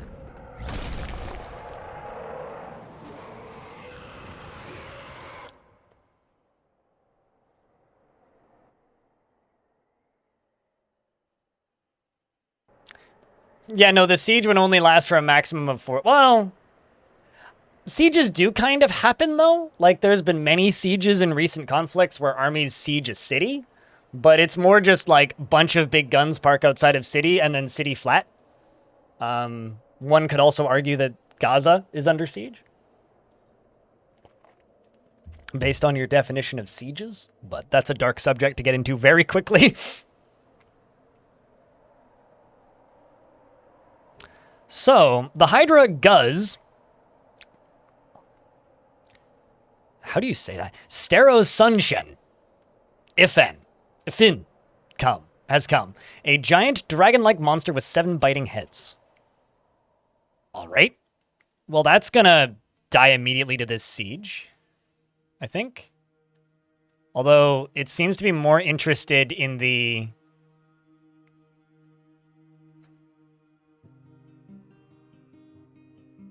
Probably muskoxes?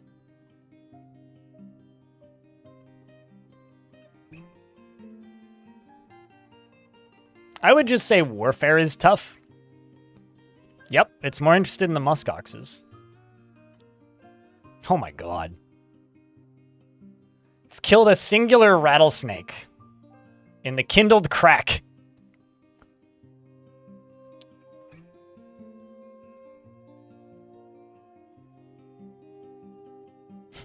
Urist Gorge Moons, the dwarf in 269.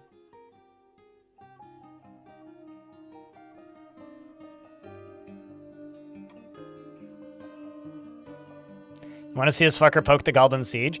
It's gonna die so quickly. Because, like, if it was against, like, you know, a dozen goblins, it would have a chance. But, like... I'm not certain it would have a chance against that big of an army. Actually, I'm curious, is the siege pathing to it?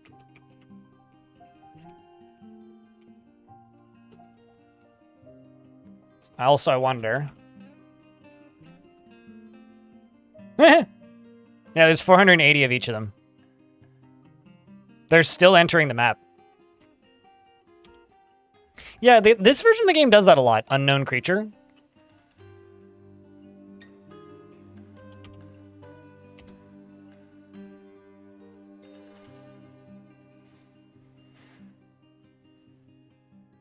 What goblin village did I piss off? Well, okay, so by default, the game will only send a maximum of 200 soldiers at you.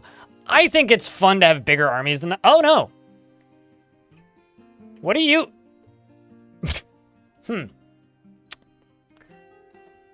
King? Why are you not looking after your wife? Sir, like... Man. Dude. Guy. Why? Well, the queen is taking a nap, and there's a Hydra right next to her. Seems like it's a very polite Hydra, and it's waiting for her to wake up. Over here, he has a sword. Maybe not.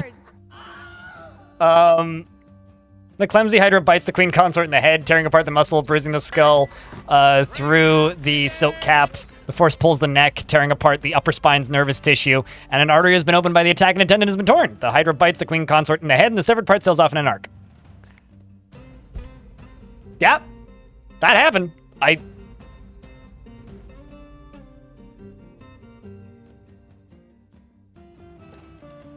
Will she be okay? Yes. Obviously. Speaking of, there's her head. Like, not only did it sail off an arc, it threw it.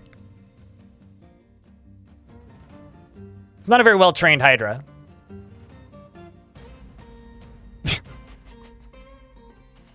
the Hydra a building destroyer? No.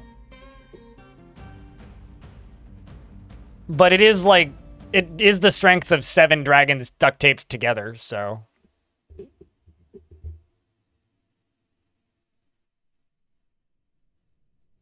It was just kind of confused. It's like, oh, look, dinner. Nom.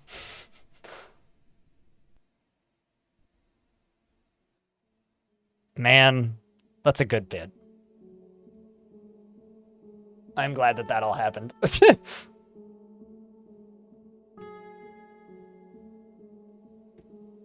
Well, I mean, it did solve us a problem that I'm gonna have to solve in the future anyway. There's so many goblins in individual tiles, they're fighting with goblins. So it does seem like the dragon is heading, or not the dragon, the creature is heading in the general direction. You know, I'm just gonna throw this out there. I'm kind of tempted to let it in the tavern up top, but I have a way of catching it. Actually, hold on, let me check.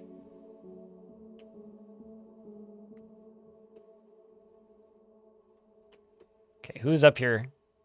Some baronesses, some random poet, stonecrafter, one of my disciples.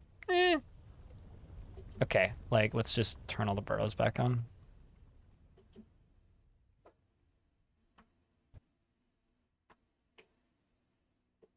I mean, who doesn't want... Where'd the Hydra go? Okay, it's down here. Who doesn't want a pet Hydra? It's a lady, too. It'll lay eggs.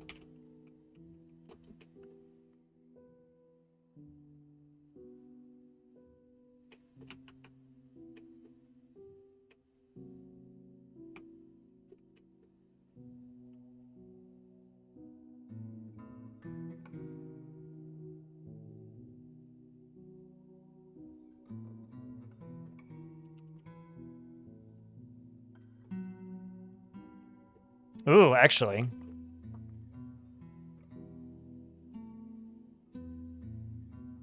Both of these cage traps are empty. Is it? Doing what okay, it is doing what I think it's doing.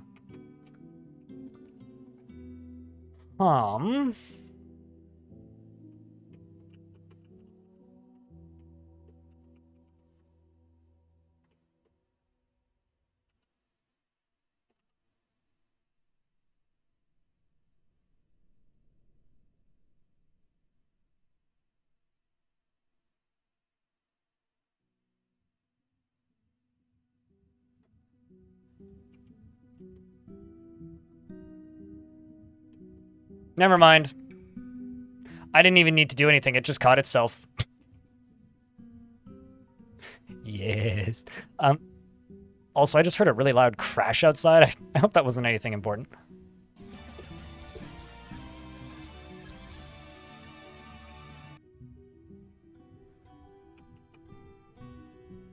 Why don't I kill the king by releasing a Hydra in his bedroom? Because the plan is to kill the king.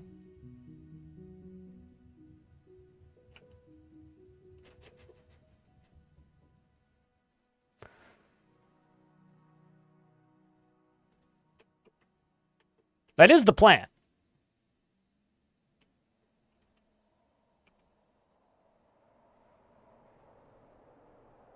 Forever in that cage? When did I say that? What?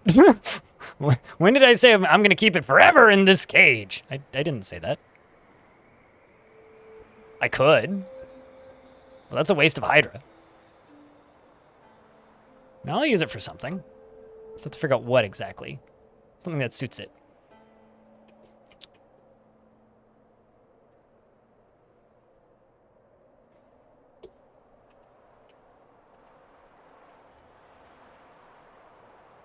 Why kill the king?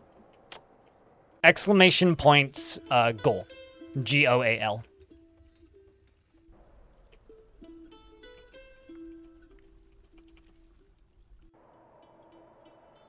That will give you some of the information, probably not all of it. I love that I didn't even need to do it, like it just did it itself. It's very convenient, actually.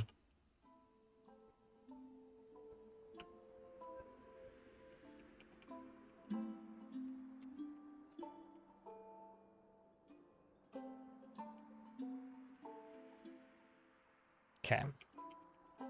So if I go all the way up to here, this side's still getting finished. So I can do this.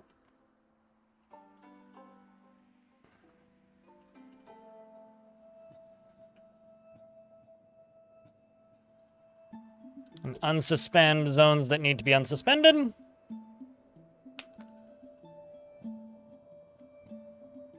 Sure, if you've got the capacity for it. I think the hard cap for dwarves in a save is 3,000.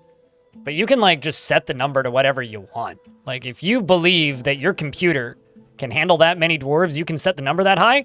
But spoilers, your computer cannot handle that many dwarves. The difference is the dwarves that are in the fort have thoughts, memories, needs, families, a lot of varied like personality traits which the game keeps track of, as well as their own individual gear sets and whatnot, and their own pathing. Enemy armies just kind of show up and stand there. They don't need to eat or drink, right? They don't get thirsty or hungry. They don't have anywhere near as complicated thoughts. They're not thinking as much as the average dwarf because all of that stuff is disabled in their head. And then when they finally do attack you and they start pathing, the frame rate's going to drop to 5. Currently, it's at 30. Is it a female? Yes. So we will be eating Hydra eggs.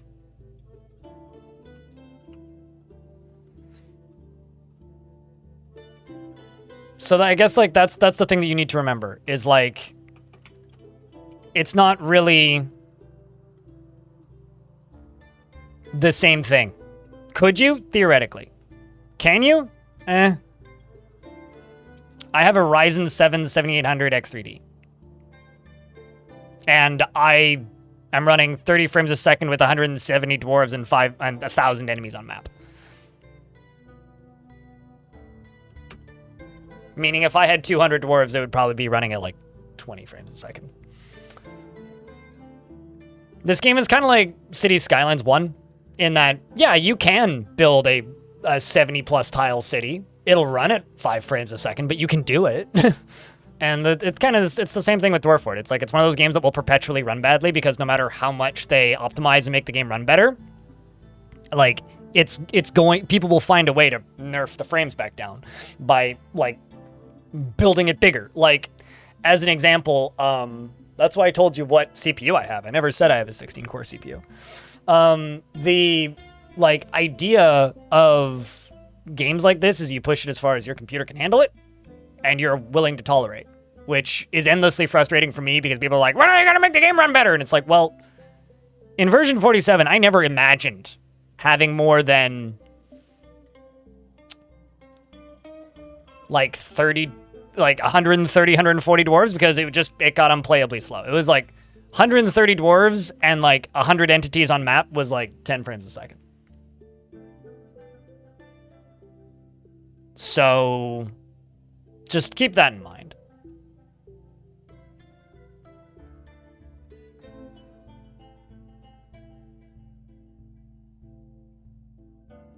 Well, it would only use 2 of the cores. And then the multi-threading would probably just bug out and break the game, a Night Dweller. But you'd have to ask Putnam. They could probably give you an answer. That is educated.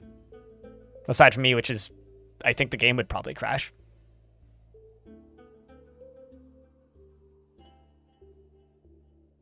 I mean, wouldn't the 14th gen, like if it was a Intel, just melt itself? Because isn't that what they're all doing right now? Pretty sure those CPUs are all just melting themselves.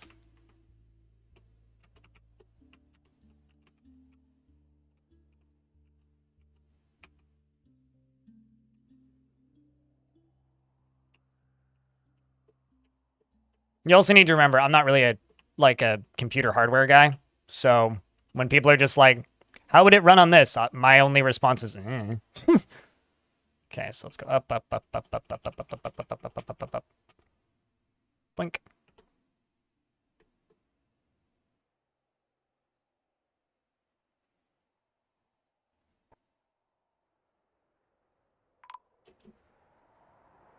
Oh no, they noticed the queen is missing. I'll have to put her memorial. It's weird. I'll have to put her memorial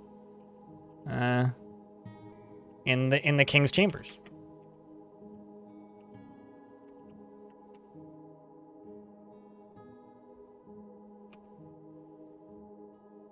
Go Den. And her last name was B-E-K. Let's see how the king feels about this.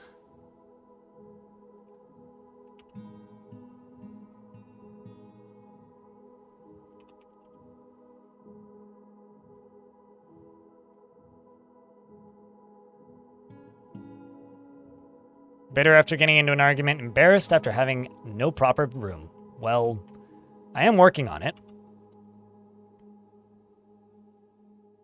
Let's also go to furniture. Yeah, right now I am trying to build like 10 things at once, so there's a lot of pausing currently.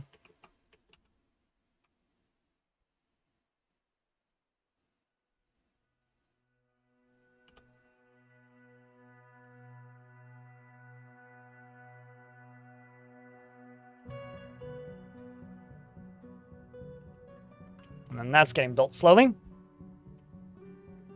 Put it next to the Hydra. We call that foreshadowing. I mean, yeah, I could do that. But that would be kind of funny. I have to make it first, though.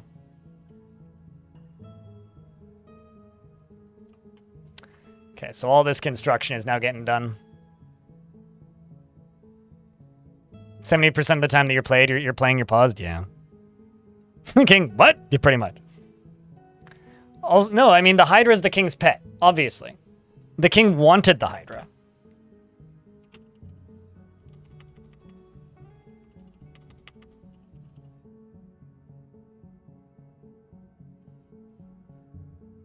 I mean, the king is, like, very enthusiastic about our engineering abilities because the king is participating, even. The king is helping. Obviously, I think the king is in on all of this because the fact that the king is helping us here, you know. Also, another reason why this fort runs so well. Oh, damn it, my joke just ran out. I was going to say, another reason this fortress runs so well is I'm running it with a 4080 because we had 4080 food, but then it dropped down to 4076. It'll go back up slowly. King is actually doing work. Yeah, because I've told him to. He doesn't have to.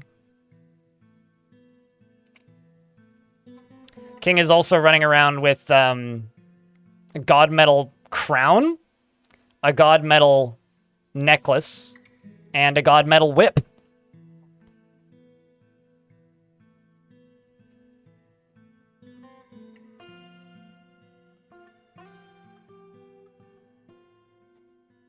Okay.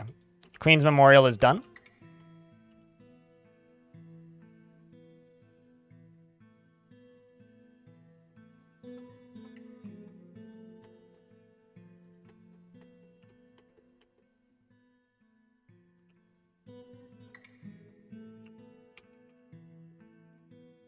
You building the thing?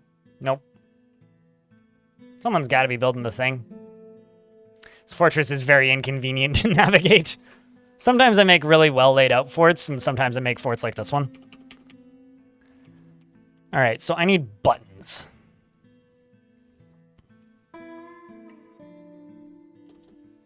Let's go pressure plate. No, actually.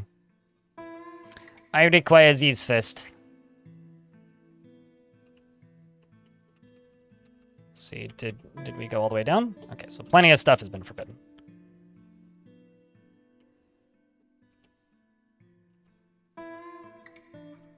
Ah, man. This was my concern. Went the wrong way.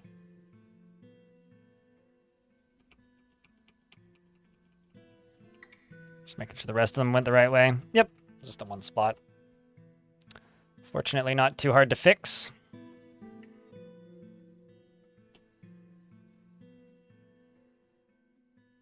Should be able to just run it straight. Should be fine.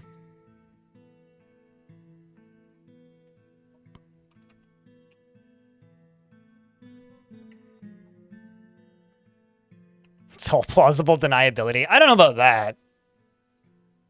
I think that might be a stretch calling this plausible deniability in almost any respect, but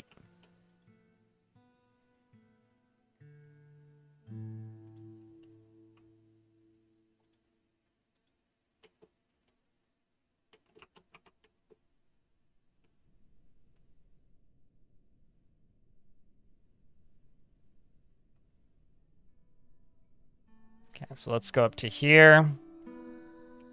Jump up a layer. Let's go over here. Cave this in.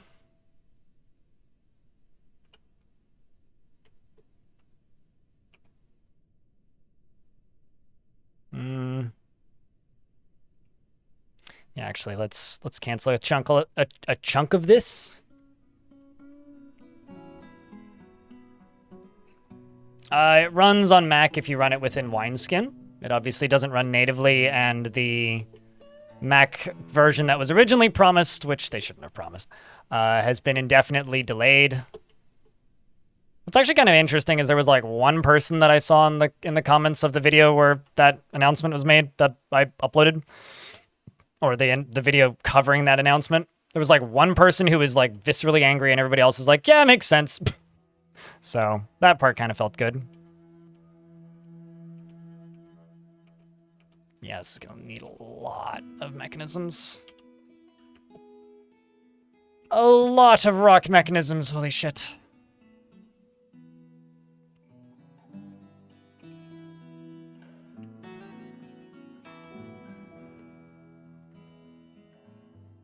A lot of goddamn mechanisms.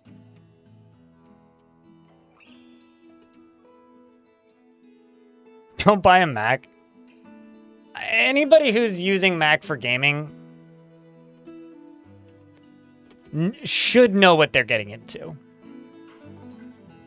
That's my take. It's like if you are willingly opting to use a Mac as a gaming platform, that's on you. And maybe that's too harsh. I don't know, but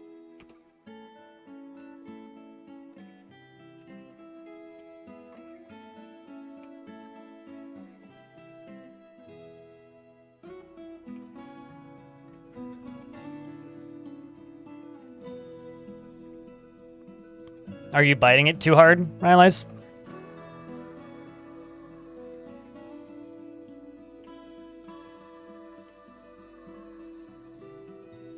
I hope this doesn't dig into anything dangerous. It totally could still, but... You play DF on a Chromebook? But that's Linux, sort of. I say sort of because I can't really call that Linux. Although it depends on what OS you've got installed on said Chromebook, I guess.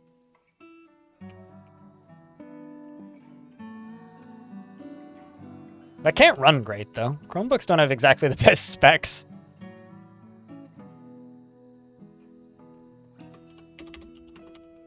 How's hair doing?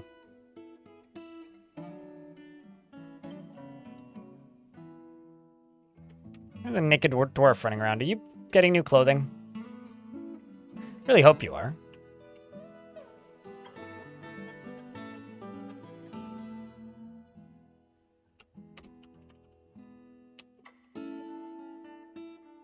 Want to say it was a high boot? Maybe it was a... Oh, nope, there it is. Electrum high boot, right there. Dust boot. What I need to place here. Oh, am I building this out of nice boulders? Whoops. I meant to use blocks. I guess I didn't.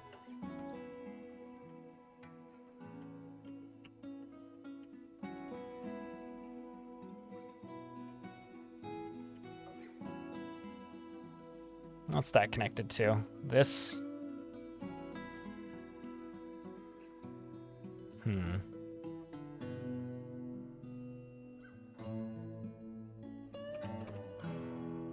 Okay, what's going on with these mechanisms, and why are they no be made? You coming from a specific stockpile? No. Okay, then why no quartzite mechanism?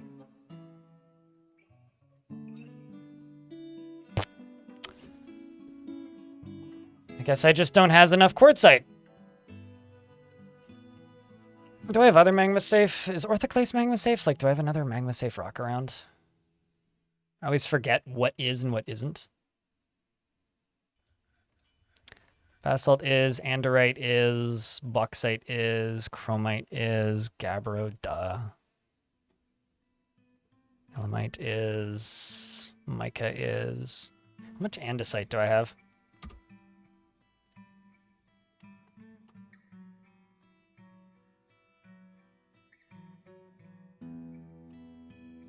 306. All right. 200 andesite mechanisms. Go. Please.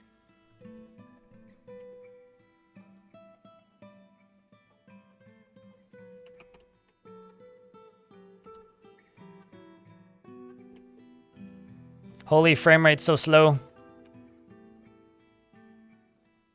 What's the king up to?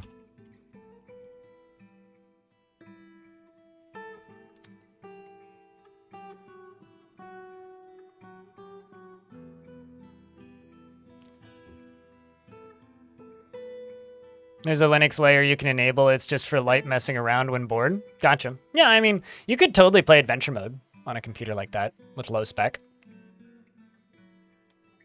Like, Dwarf Fortress is beautiful in that it's very contortable, so you can like run it really on any spec computer, as long as you're okay with it not necessarily running well, because it'll run on anything, just about. It just won't run amazing.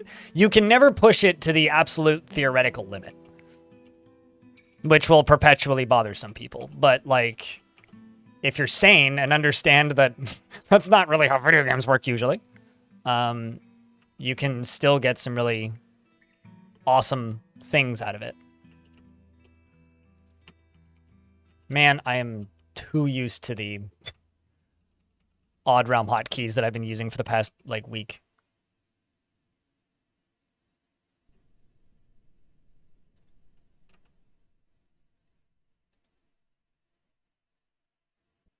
Why is there 2 wheelbarrows right there? That's the confusing thing about this. Why don't I just go up from underneath instead? Okay. What is everybody in the fort doing currently? Everybody's constructing buildings. Got it! It's a whole lot of blocks. And then I can go up to here. And I can go probably... pressure plate. Minecart's trigger. 1, 2. Minecart's trigger. Resets. So these switches are going to open up the spot that's going to make them fall down. I'm going to need a drawbridge across this.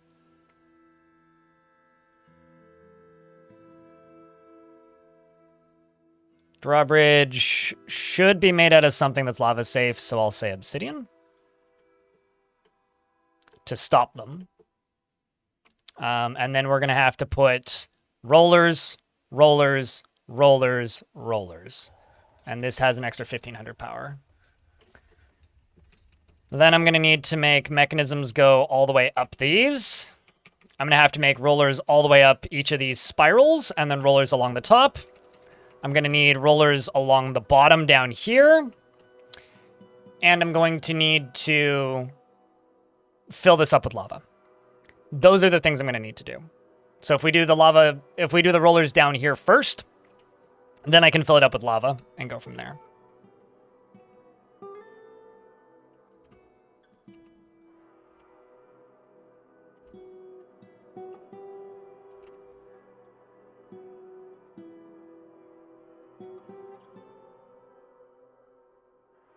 And let's also just turn all these burrows off, because that'll probably speed the process up quite a bit.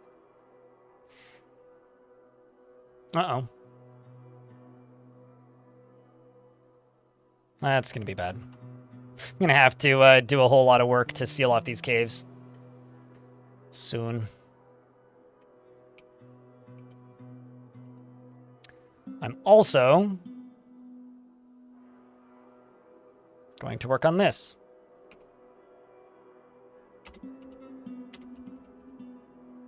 While I'm at everything else already.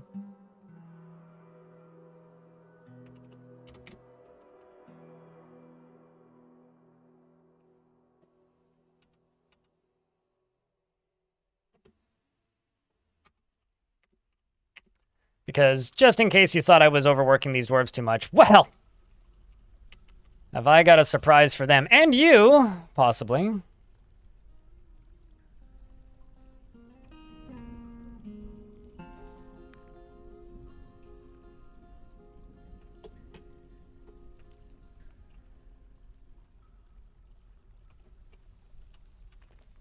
Let's go here.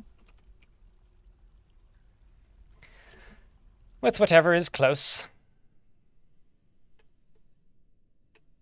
And that'll be the next drop trap.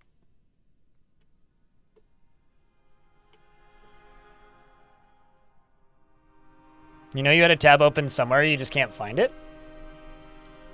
Can't have been that important of a tab if you can't find it.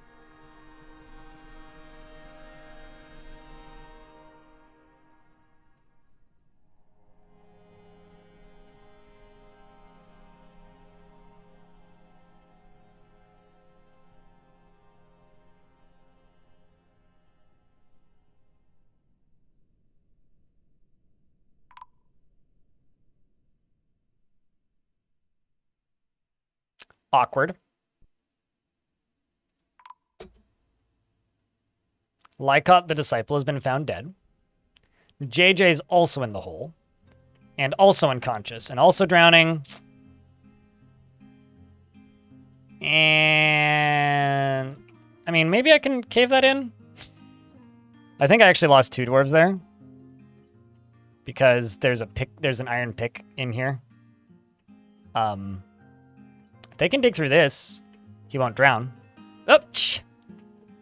I tried, okay? I did. I really, really did. I was like, man, I can dig through. Oh.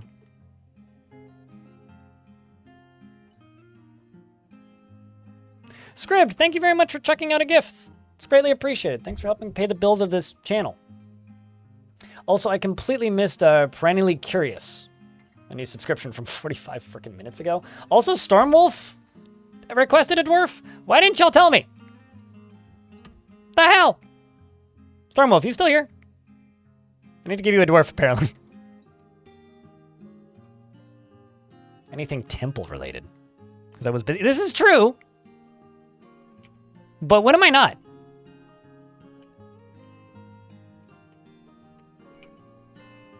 Busy, that is.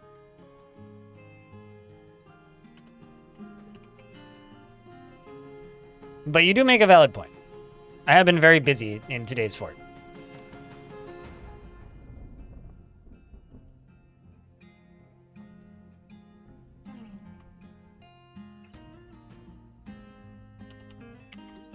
Didn't want JJ to die like that. But JJ died like that.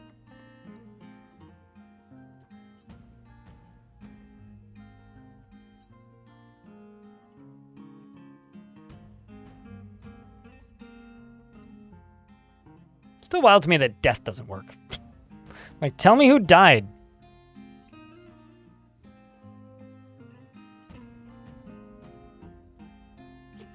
Okay. Okay. I'll just work on this instead.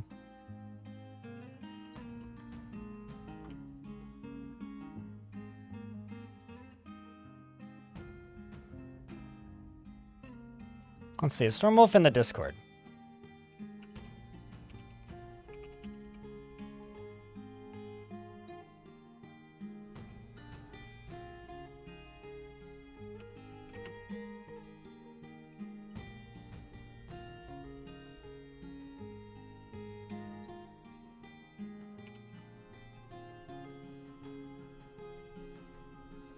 Scribd, thanks for the 10-pack of gift subs. I think you may have just doubled my revenue for today. So thank you. Yeah, Stormwolf is in my Discord.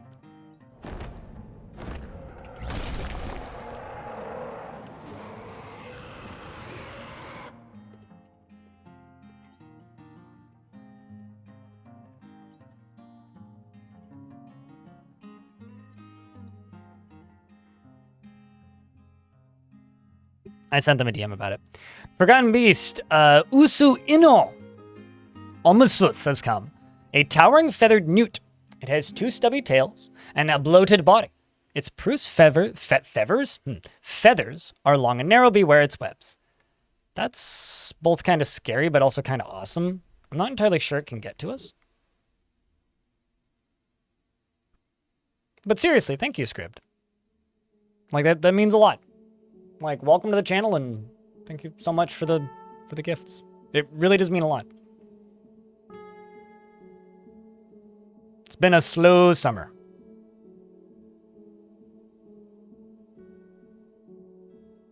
Let me tell you.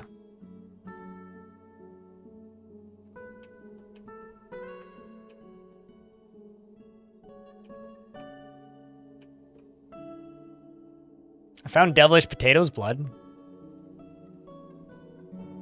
Oh shit, the general is visiting? Is this my faction general? Unless they've already left. They may have already left. Nope.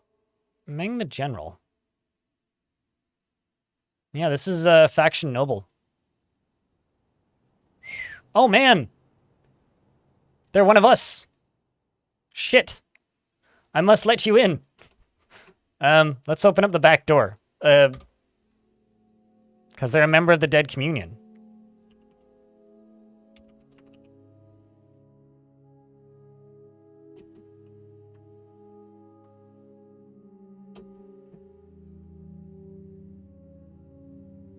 Although I have to make sure the burrows stay on temporarily.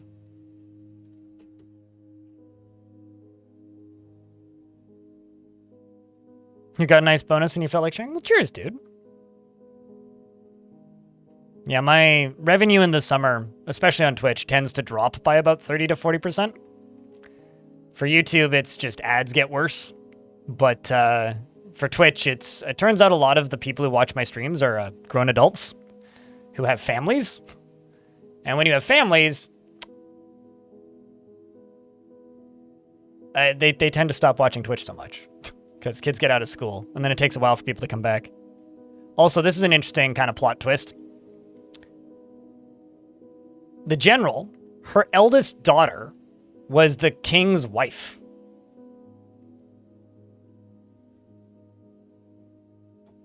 It's like she heard that her kid died and has come to investigate.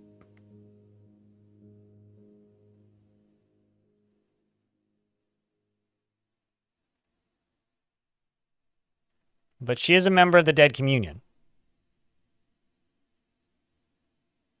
Do you think that this dwarf would be accepting of the cult, or do you think that she would reject it?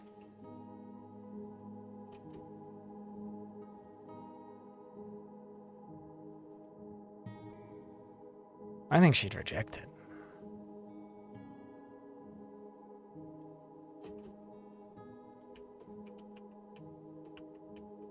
Personally, I think she would reject it.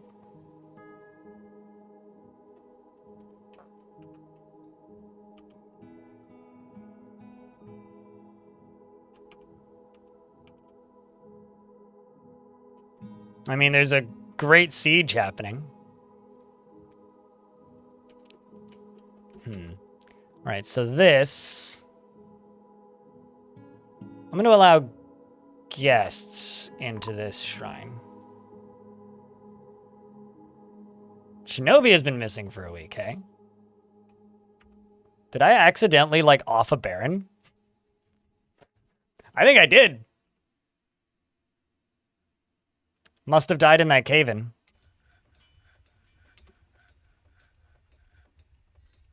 So that was a dwarf that was rescued from another location, expelled from that location, or rescued from a location, expelled from here to go live in a new place that we'd taken over, and then became royalty at that place, and then traveled back here for us to then, like, drop them into a lava, basically. So, you know, we're the good guys, chat. We're definitely not the baddies. I wouldn't consider us the baddies at all, in any sense. I definitely do think that we are the good. Over here, he has a sword. They could have gotten the memo when they relocated the first time. True. Yeah, no, they totally could have. Definitely. But they didn't. And then Lycott, that's you. So you're going to go into here.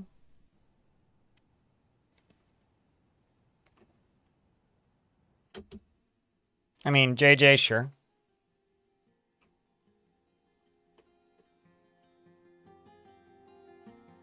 Oh, did I just extend the same one?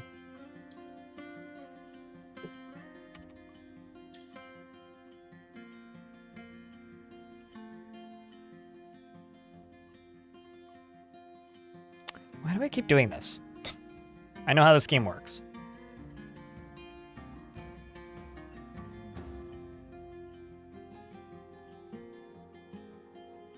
Yes, it's that one. Okay, well, good news is, down here, I should be able to start building the rollers.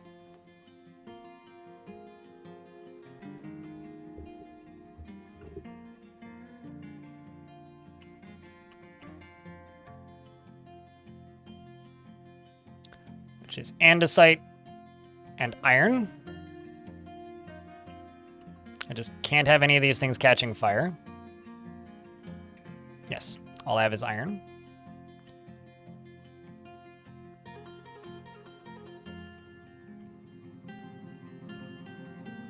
Oh, shit. Second time I fucked up. Lovely. Can go down here and continue them.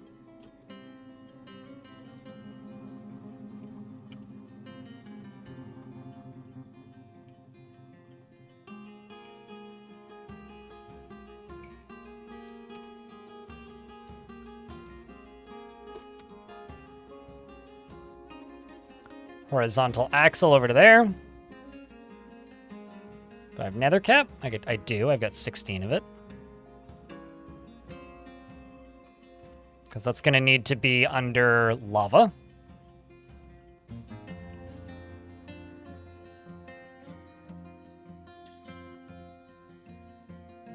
Fortunately, these don't actually need much in the way of power or materials. Don't have 8 mechanisms. Okay, we can unpause.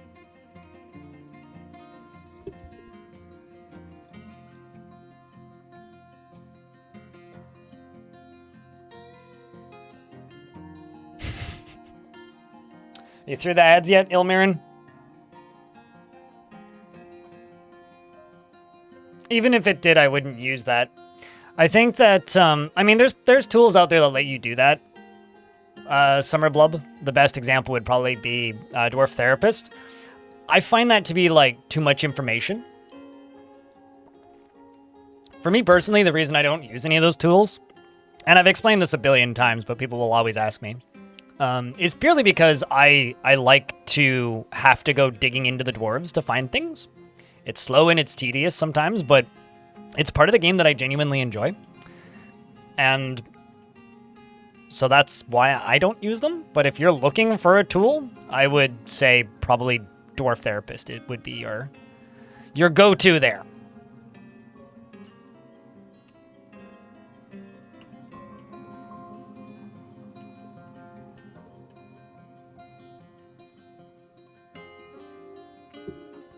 But, you know, everybody's entitled to their own opinions and the things that they come to this game for. So, at the end of the day, just, if there's something that you like about this game, there's nothing wrong with just simply saying, yeah, no, I mean, that would make the game more pleasant for me to play. Well then, yeah, go use it. Let's link you to this. What?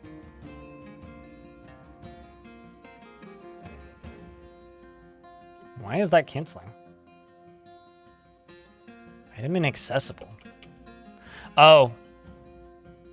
That'd be why. This is another reason why you don't necessarily want to have all the dwarves separated. Because a dwarf who doesn't actually have access to all of the stuff due to the burrow might claim a job, and if they claim the job, then the job's just going to immediately cancel. Full separation forts can be a pain, let me tell you.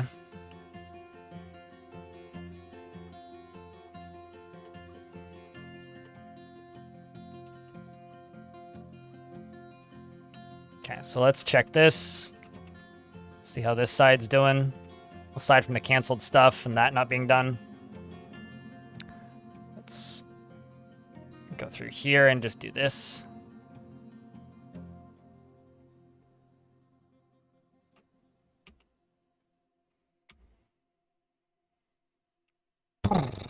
Dwarves making andesite mechanisms like crazy. Making quartzite blocks like crazy. Constructing buildings like crazy. They're going to be Sniper. Also, how are you doing, Sniper? And the joke was funny, Ilmirin. I don't know when you got through the ad, but...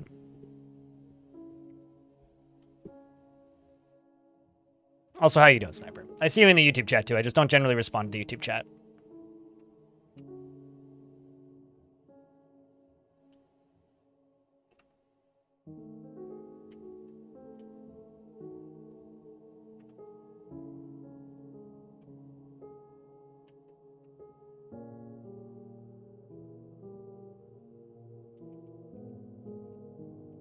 But this up here is the thing that they were building. This is kind of messy because of how much of it got forbidden.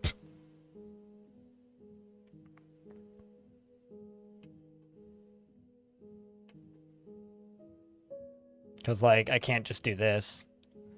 So it'll still construct over top of these. I'd have to go through and, like, remove each and every one. Ay. Because that cave-in displaced a lot of the blocks.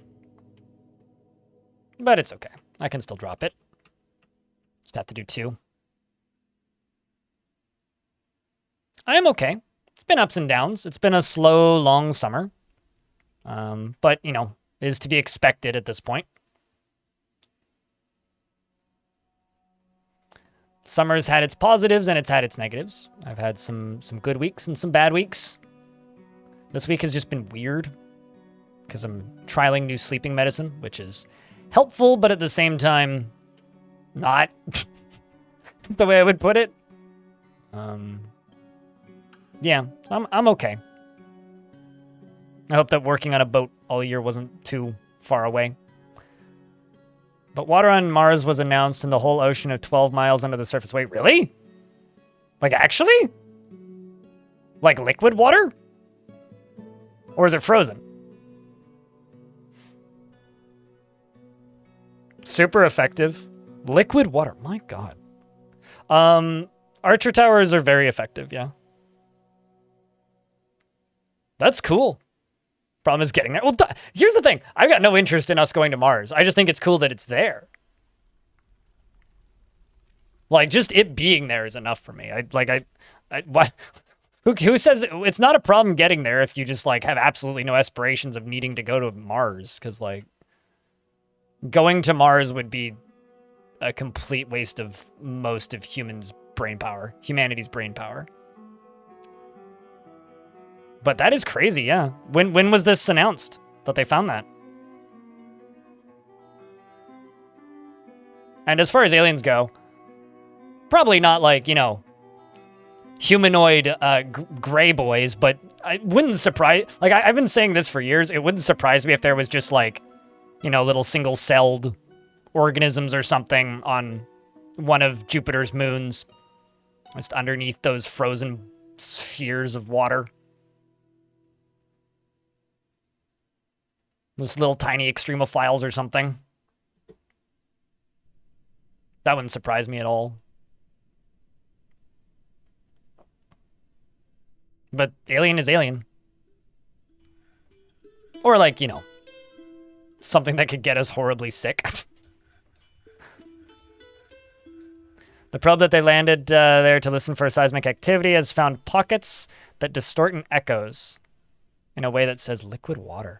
Well, I mean, I know what dripping sounds means. That poor probe is probably just having such a hard time sleeping and just needs to pee all the time. I've been there. It's like having a leaky faucet.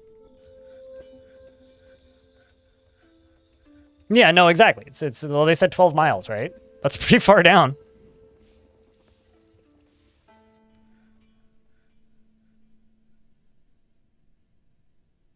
The theory is simple life forms on water. No, totally, yeah. About a month ago? Wow. I don't follow, like, NASA's probes particularly closely because I used to follow space, like, science quite closely. But then this big ol' rich self-absorbed egomaniac named Elon Musk decided to get super involved with SpaceX. And to be completely honest with you, it took a lot of the fun out of it for me because initially it was like, wow, this stuff's really cool. It's moving really fast. Now it's just so fucking annoying that whenever I look at it, it just makes me mad. So I just kind of ignore it now. But that is cool. That's good to hear. I'm happy that stuff's happening. I don't know if that's a good or a bad take to have. Just like, I ignore space exploration because Elon Musk makes it annoying. Sort of like the same reason I ignore Twitter. Like, should I? Probably not. I should probably pay attention to something that Twitter's doing, but...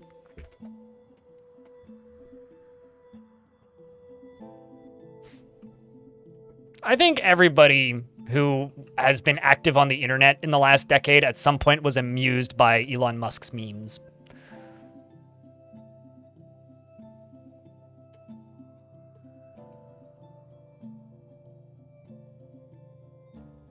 And in YouTube chat, they say, let the robots colonize space. Who really wants to live on a radioactive desert? I mean, so what you're saying is Dyson Sphere program has the right idea? Send mechs into space, irradiate the planets, harvest them down to a core, and build sun power plant.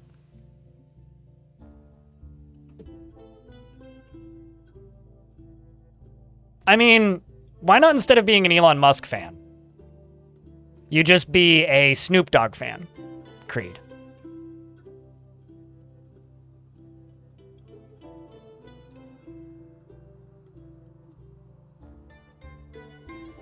Yeah, which is also really kind of darkly amusing. Just remember, many rich people smoke weed, but Snoop Dogg smoked weed while playing Battlefield on the E3 short floor on a official EA Games livestream. That's all. If you want to talk about people being cool while smoking weed, Weed 3 is pretty up there. Weed 3 is like peak gaming history. Many people strive to be a tenth as cool as he was in that exact moment.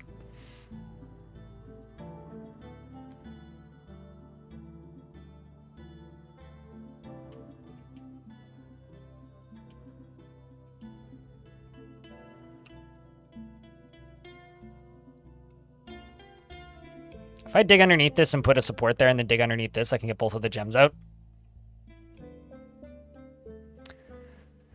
All right, Dwarf, where are we going to go dig? The game's running too slowly. I may have to kill this enemy siege just to make the game go faster. Well, like Boeing... actually, the last space-related news I heard was when Boeing got their spaceship stuck. Oh, shit. When Boeing got their spaceship stuck to the space station. So that's a problem. Very large humanoid composed of salt. It has straight horns and it undulates rhythmically.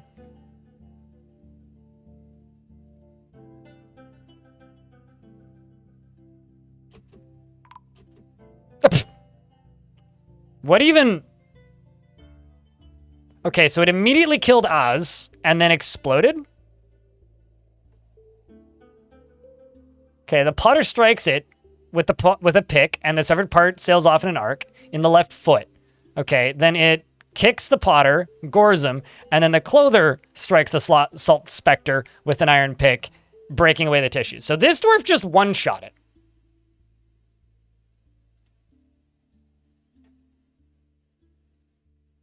No, wait. Did you one-shot it? Why weren't you credited with the kill then? Wait, hold on. What was it, Oz, that struck it? That was Cattle. Because that's toasted. Where's Cattle? Oh, there's Cattle. Tomb's Ghost, the Salt Spectre. Damn, dude!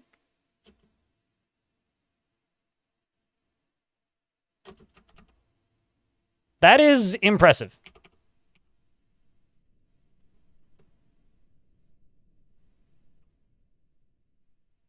And he suffered a minor injury. His ability to grasp is somewhat impaired. Are you? You are not a loyalist.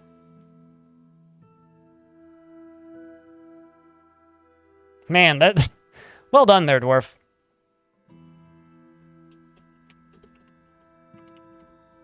I think the Salt is a fitting nickname. One Shot could do it too, but I think the Salt is better personally. Great Salt! Doc Brown. Okay, so this up here is going to be the king's bedroom.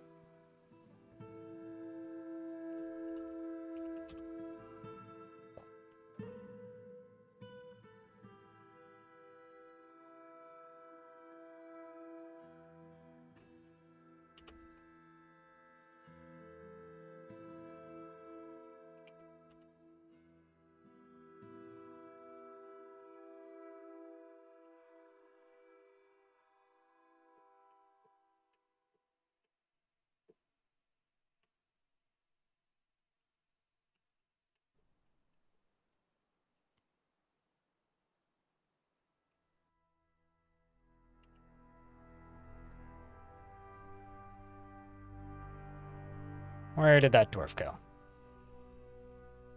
There you are, the Potter. That dwarf. Every dwarf dreams of dying to some demon in the underworld, so there's certainly worse ways to go. Pistolux, there you go. Enjoy the new subscription.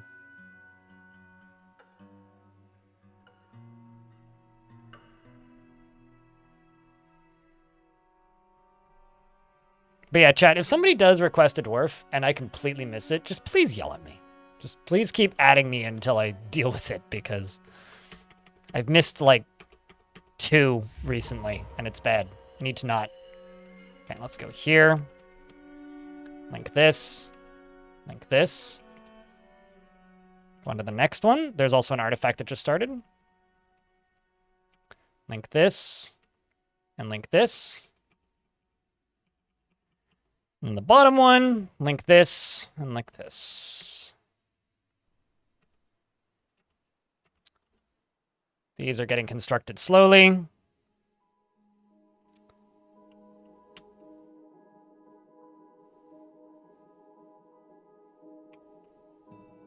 Then here I need ramps.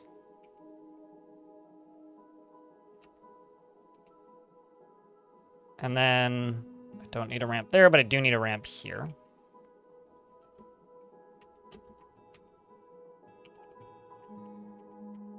And then I can finish going all the way up with these. So I can go right here. 1, 2. 1, 2, 3, 4, 5. Wait, what? How many gear assemblies did I have? More than I thought, apparently. Okay, so we've got another clother's workshop, or another crafter's workshop even. Bim! One of my children. We'll follow Bim. I generally refuse to do that. Angel agreed. To me, it kind of defeats the point. I don't really like having dwarves named after me. Rough Star Sapphires. Well, that's going to be expensive. That's going to be expensive.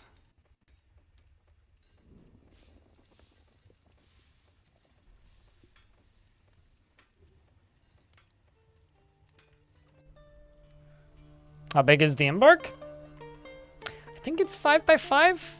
Could be 4x4 though. Let me zoom out. It's 5x5.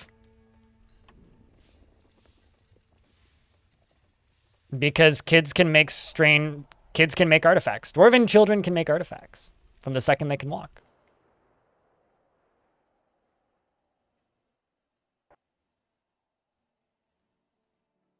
I think it's a large world map, yeah.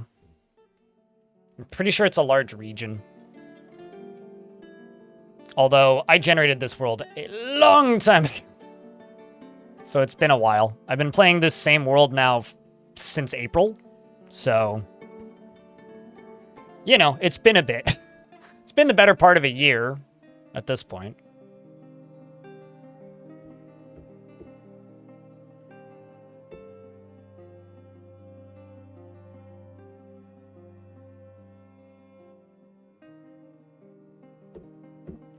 How many forts on this map?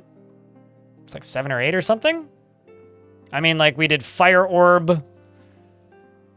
We did Spirit Home. We did whatever the last one was. We did...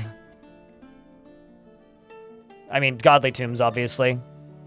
I need to go back to go look at the whole list. Remember the end generation date? 330, I think? It was 300 something. Might have even just been like 300. I'd need to go look. It's not something I really write down. You'd live on Mars? So you'd die of radiation in 10 years and probably explode to death into tumors? I feel like... So YouTube chat says that they would live on Mars. Somebody in YouTube chat says that they would live on Mars. And that always baffles me when people say that, because it's just like...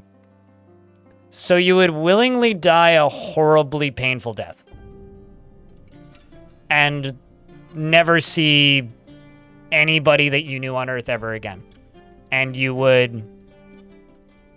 Has it been now since Waterlungs? I have absolutely zero clue. I have no idea. Wiz the God. Or who has to think about Waterlungs? Yeah, Wiz.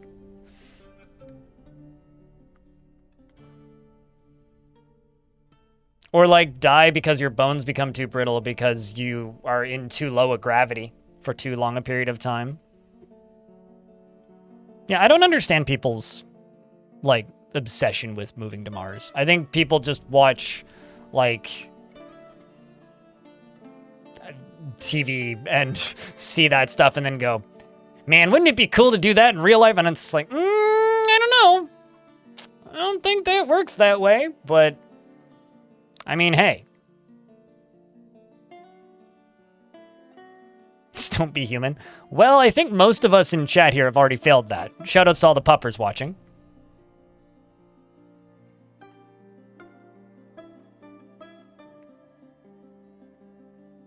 Yeah, well, I'm sure you're taking the muscle growing pills right with the same dose of your dick growing pills, right? That you bought on AliExpress. I don't know why I went to AliExpress with that, but you could probably buy dick pills on AliExpress, right?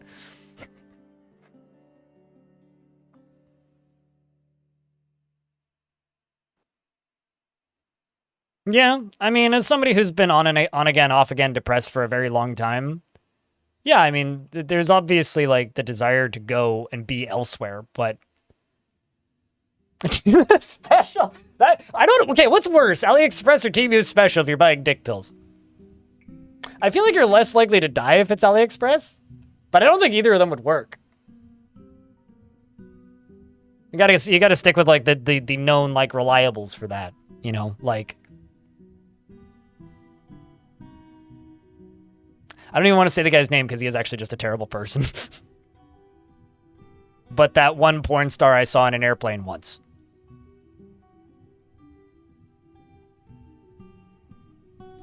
Team is 100% worse. I mean, 100% more slave labor. That's for sure. Which, yeah, I guess that would make it worse, wouldn't it? So the goblins are now officially sieging us.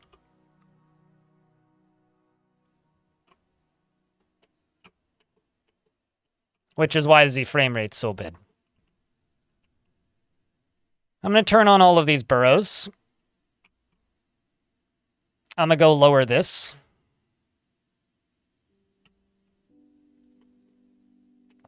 And we are going to try and fight this siege a little bit.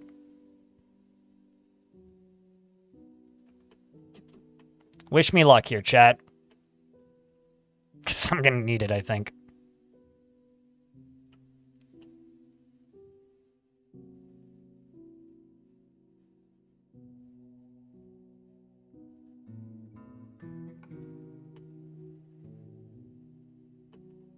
So these should start going.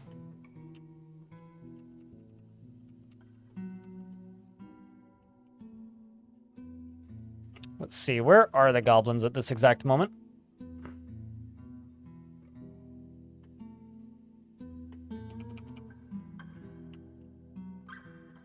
Is the gate open back here?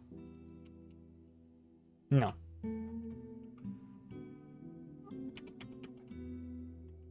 Oh, my word.